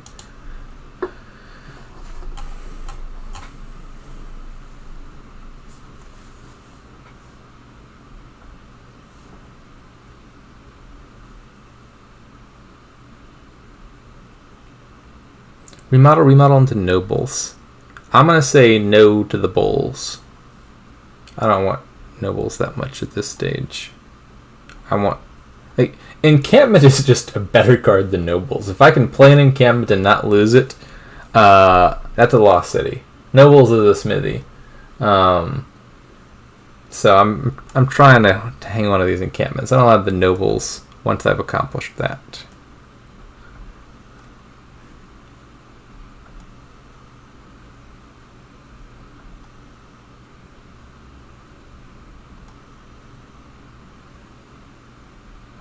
Alright, so Agoo's deck is just all encampments. I presume we're about to add a plunder here. There is some argument for gold over plunder. I'd say on average plunder is better than gold if you have access to it. 2 money and a victory point is better than 3 money. But gold costs 6 here, and that means Wheelwright can discard gold for nobles, which is kind of nifty.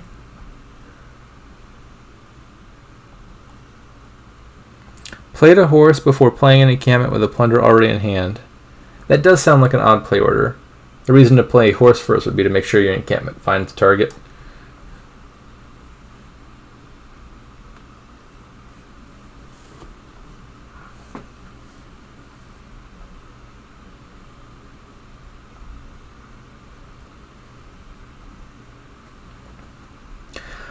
Supplies are basically a peddler. It gives you the coin up front and then the card next turn, which is... it's like peddler, where the first peddler play is like... supplies is like copper the first turn, and peddler every turn after that is kind of how you want to think about it, which is a good card for 2. But it does have one minor additional benefit, which I think is kind of relevant here, which is that it offers at least a smidgen of reliability. I would rather have 5 horses on the top of my deck and 5 supplies somewhere in my deck than to have 5 peddlers somewhere in my deck, because it guarantees an initial burst to draw followed by some number of stop cards that are going to slow you down again. And these are decks that you really want to line up your encampments with that first plunder, and horses help that a little bit. So I wouldn't say the supplies are essential, but they're not bad.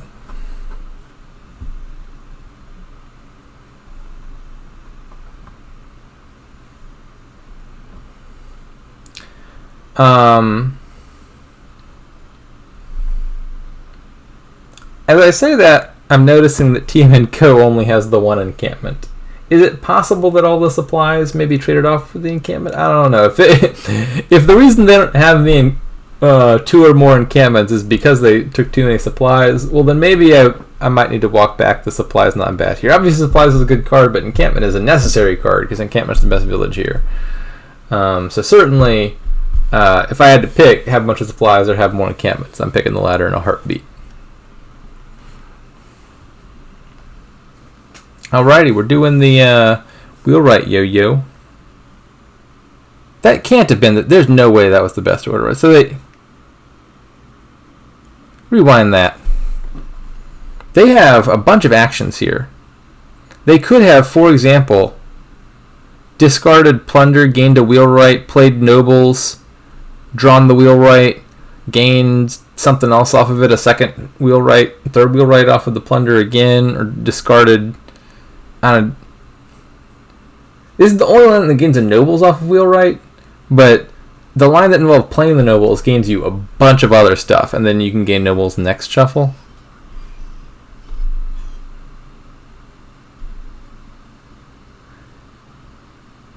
They're unable to use one of the wheelwright draws. I mean, like, specifically the point where they have a wheelwright and a nobles in hand and they discard the nobles.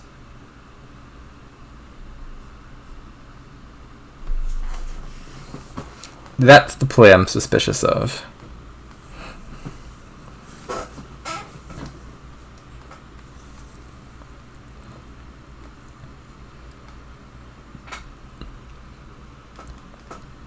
Alright, nobles is low, plunder is low, supplies is kind of low. We're not at imminent pile territory, but we're getting close.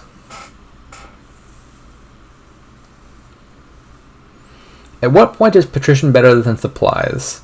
When I play a wheelwright and can't gain a supplies is one scenario. Would I rather have patrician in my deck right now than supplies? Not as clear.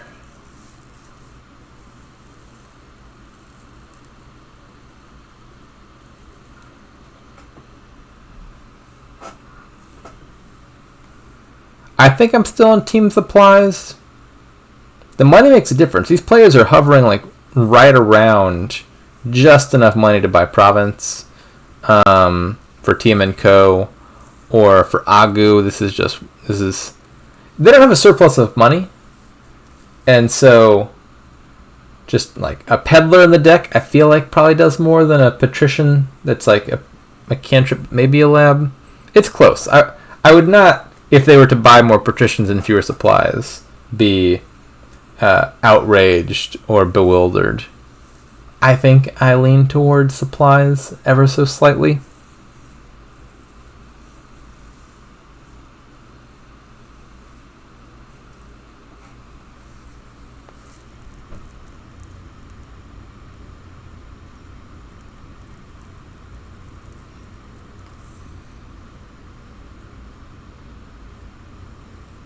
I just keep looking at all these nobles in Agoo's deck and thinking, why aren't we playing more wheelwrights if we have this excess of draw? They had like 3 nobles left. They had 3 whole nobles.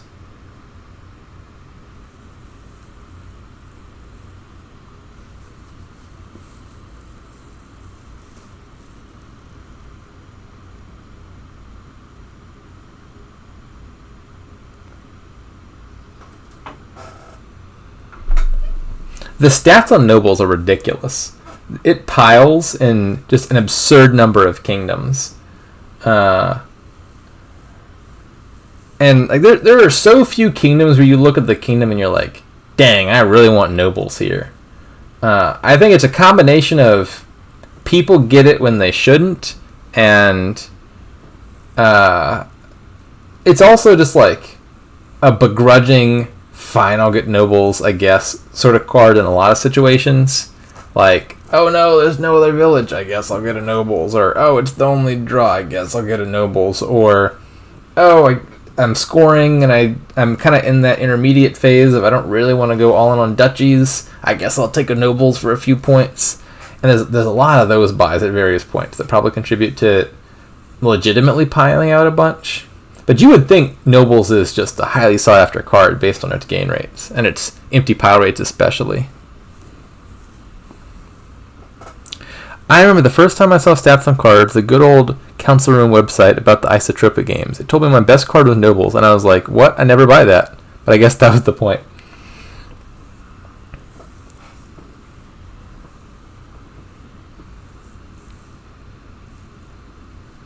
I wonder what it is now. We can find out for a loose definition of now.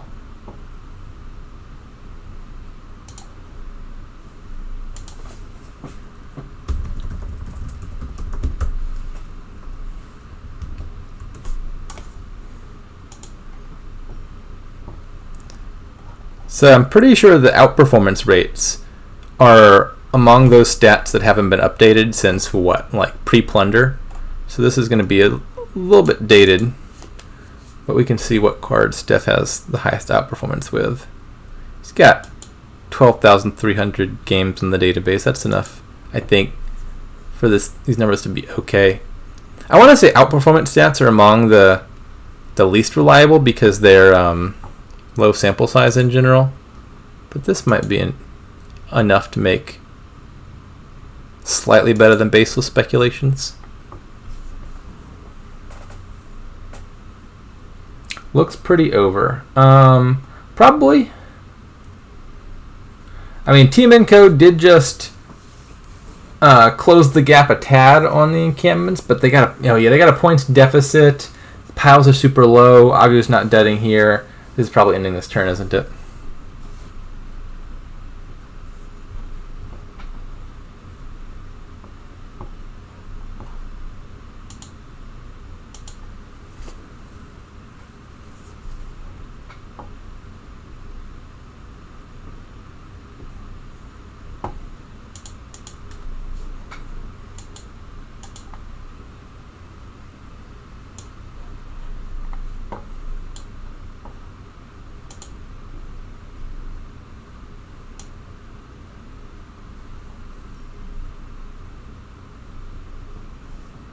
Low sample size and also the effect size is presumably generally pretty small. Plus, given so many cards, there's going to be some noise a la that XKCD comic about M&M colors or whatever it was. Oh yeah, I remember that one. Where, what are they like? I'm getting about 580 card-shaped objects. So what would that be? Like 25 of them pass the 95% confidence threshold just sheerly at random.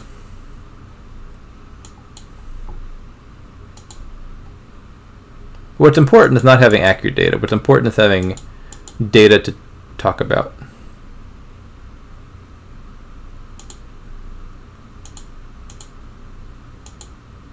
Did I do this correctly? Yes. Okay, yeah. Most of the highest outperformances for Steph are the Allies stuff, which I think is just reflective of the stats stopped updating shortly after Allies, so these are all super small sample size. Like, Steph apparently absolutely kills it with desert guides, based on the fact that 25 total games are in the database. The highest outperformance among cards with large numbers are Commerce, apparently, Hideout, Fountain, Commerce, Hideout, and Fountain. Annex. Steph apparently annexes with the best of them. And Grand Market. Triumph. Okay, that's the first one where I'm like, okay, yeah, that one makes total sense. I would believe Steph outperformance of Triumph.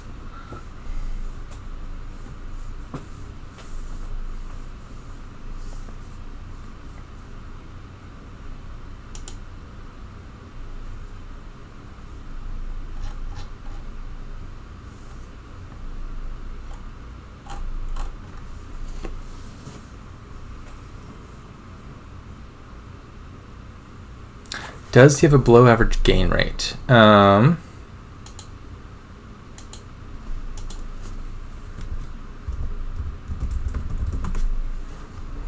don't have the general stats up, but I can tell you he gains Grand Market more often and in larger quantities than his opponents. 85% to 75%.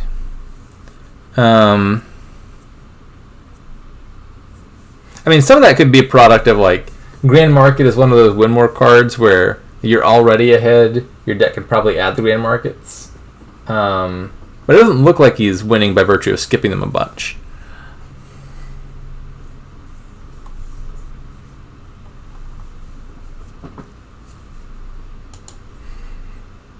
What's going on with Commerce? Is that one just noise?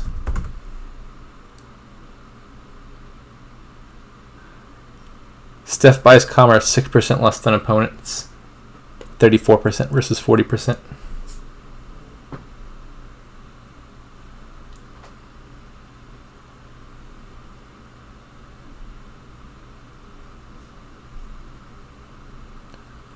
Just checking, because this was an issue last game. Has this game started, or are they just in the lobby? Because to me it looks like they're in the lobby. Let me refresh. But now I'm just back in the general lobby. What is going on? Oh, now I'm in the game. Oh my. Oh me, oh my. I spy with my little eye Procession and horses. As I say that, I noticed there are no $5 actions, which I suppose mitigates the quality of that combo a tad. Still sure looks good to do. So,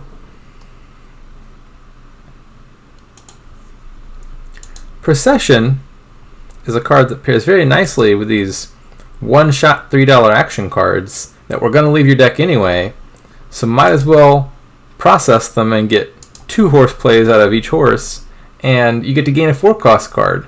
Why not gain a Procession? Or in this case, a Cavalry that gets you more horses. And then you draw back around, you play Procession, you play your Cavalry, and then you spin until you win. That combo usually gets really explosive because in the final turn you go Procession, Procession, Procession, then all the horses, and then on top of gaining a bunch more Processions and Cavalries and stuff, you're also gaining like 10 $5 action cards. The last step of that doesn't apply here, but I think Procession plus Cavalry looks more than good enough on its own to be the thing worth doing here.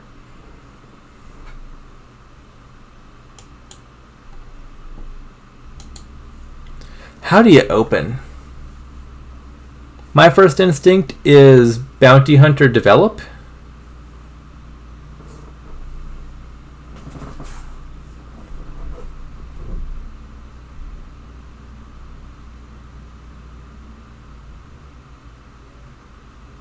What else might you open? I don't think that there's a much more direct way to go straight for the Procession. I mean, the way to get plus buy here is to gain a Cavalry mid-turn, but Cavalries will empty and then there won't be plus buy.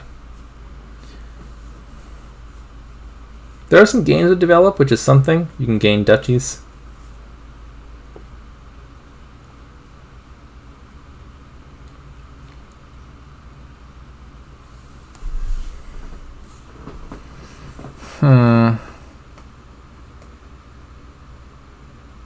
Warehouse seems fairly reasonable.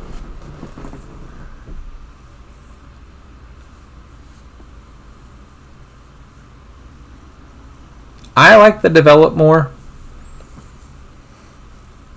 I don't think the difference is huge. Probably if you gain develop, you're gaining warehouse off of your develop when you trash an estate.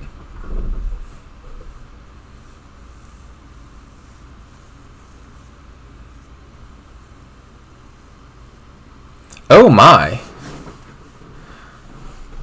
Warehouse Cavalry.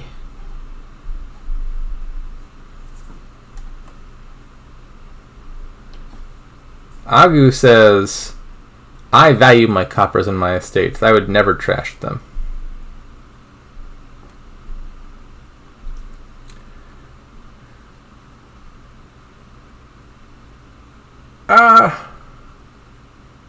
I'm not sold. So, like, Agoo's opening looks to me like I just want to do Procession Cavalry immediately. I'm not going to try to get deck control first. I'm just going to shove the Processions and the Cavalries in my deck until that combo goes off. I think you probably want to do a little bit of thinning. It helps you line them up more reliably rather than taking a gamble. Like,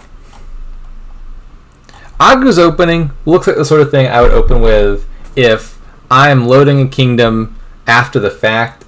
Like, I saw a cool kingdom when spectating, and I was like, I wonder how fast this kingdom could theoretically end. Let me take the most high-risk, high-reward line to see if I can get, like, a turn 6 pile-out.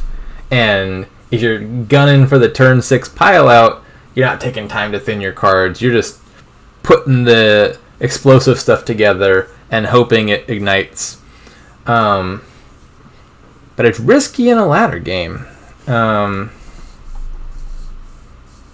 Or in a tournament game, actually, I guess is more accurate in this case. And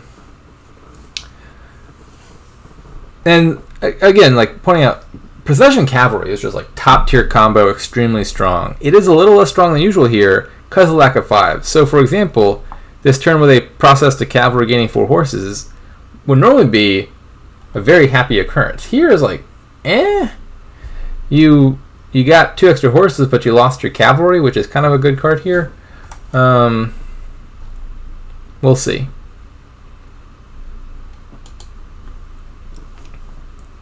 Agoo's line has the high highs, but I think it has the lower lows. Whereas tmnko's deck probably reliably goes off a turn or 2 later than Agoo's deck theoretically goes off.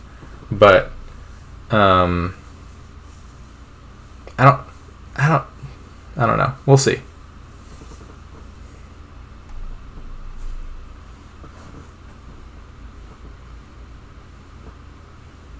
All right, here we go.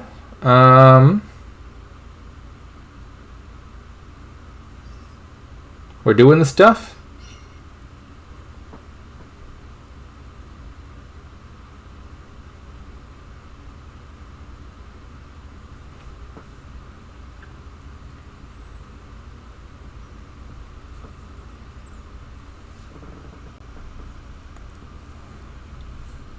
Do you process the warehouse? Do you play the cavalry, then play the warehouse and process a horse? I don't know. Agoo might be thinking about ending actions, buying, say, like a develop and a cavalry. Then you could return to your action phase, and then you could process the develop, trash some estates into additional warehouses, gain a procession off of that. That sounds like a good line. Develop cavalry. I think ideally here, this is going to involve process, develop, gain, develop, warehouse, plus procession, process the develop again, and then it gets pretty spinny.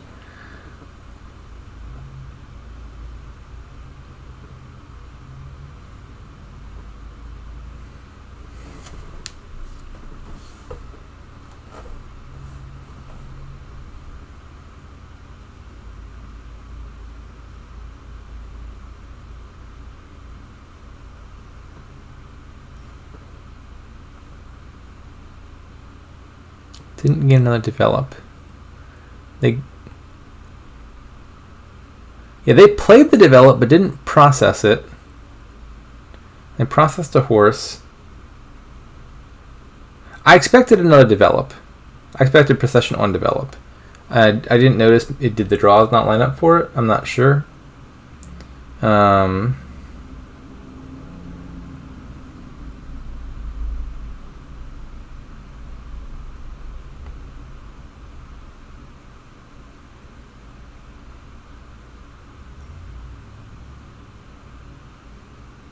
Yeah, the Oasis is a little bit confusing. I mean, this still looks fine.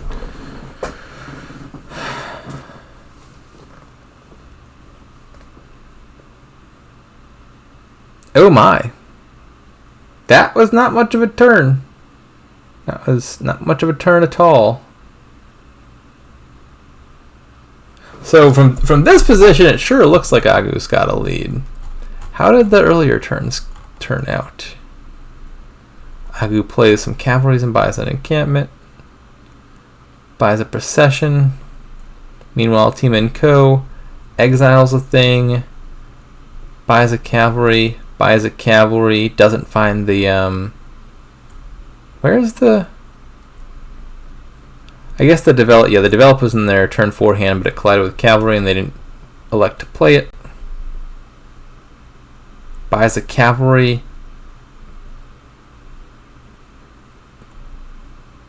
Why did they buy? I don't like second guessing turns just based on the log, because it's not easy to visualize what was happening at the time. Maybe I'm missing some detail. But I'm looking at tmnko's turns like 3 through 5, and they're buying a bunch of cavalries and no processions. And surely your deck wants processions in it.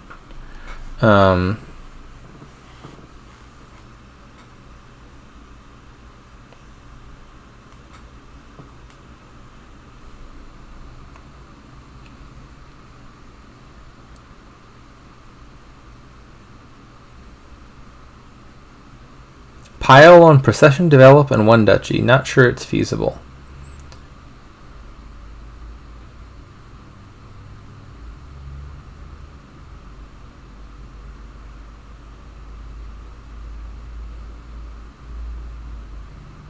I think, again, in an average strength procession cavalry game, you would probably expect the game to be ending right about now. And again, that goes back to you would chain your possessions, you'd be gaining a bunch of 5s, you'd be playing all those 5s. That's an extra pile that empties itself, plus provides a bunch of value. And the lack of a 5-cost action is a pretty severe restriction, where the severe restriction still means you're close to piling on turn 9.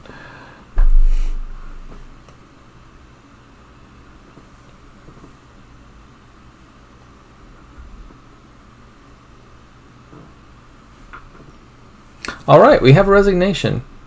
I'm not sure. It's possible the warehouse cavalry line that just skips trashing it all is more like it is riskier. You're not thinning, so you're praying the cards line up, but maybe the odds that that lines up earlier than the line that thins and takes the delayed procession cavalry are high enough to justify the slight risk overtaking the slow and steady route. It also looked like maybe, I don't know if tmnko was having bad draws there or bad choices, but they took a bunch of cavalries early and not as many processions. And I think the procession's the more important half of that combo, because if you don't hit the cavalry, you can process your develop and you're happy. You can process the bounty hunter and that's a happy case, etc. Not exactly sure. In any case, that's a win for agoo03, who will now advance to finals of the Poet Bracket Division to play the winner of 2 illustrious poets whose result has yet to be determined.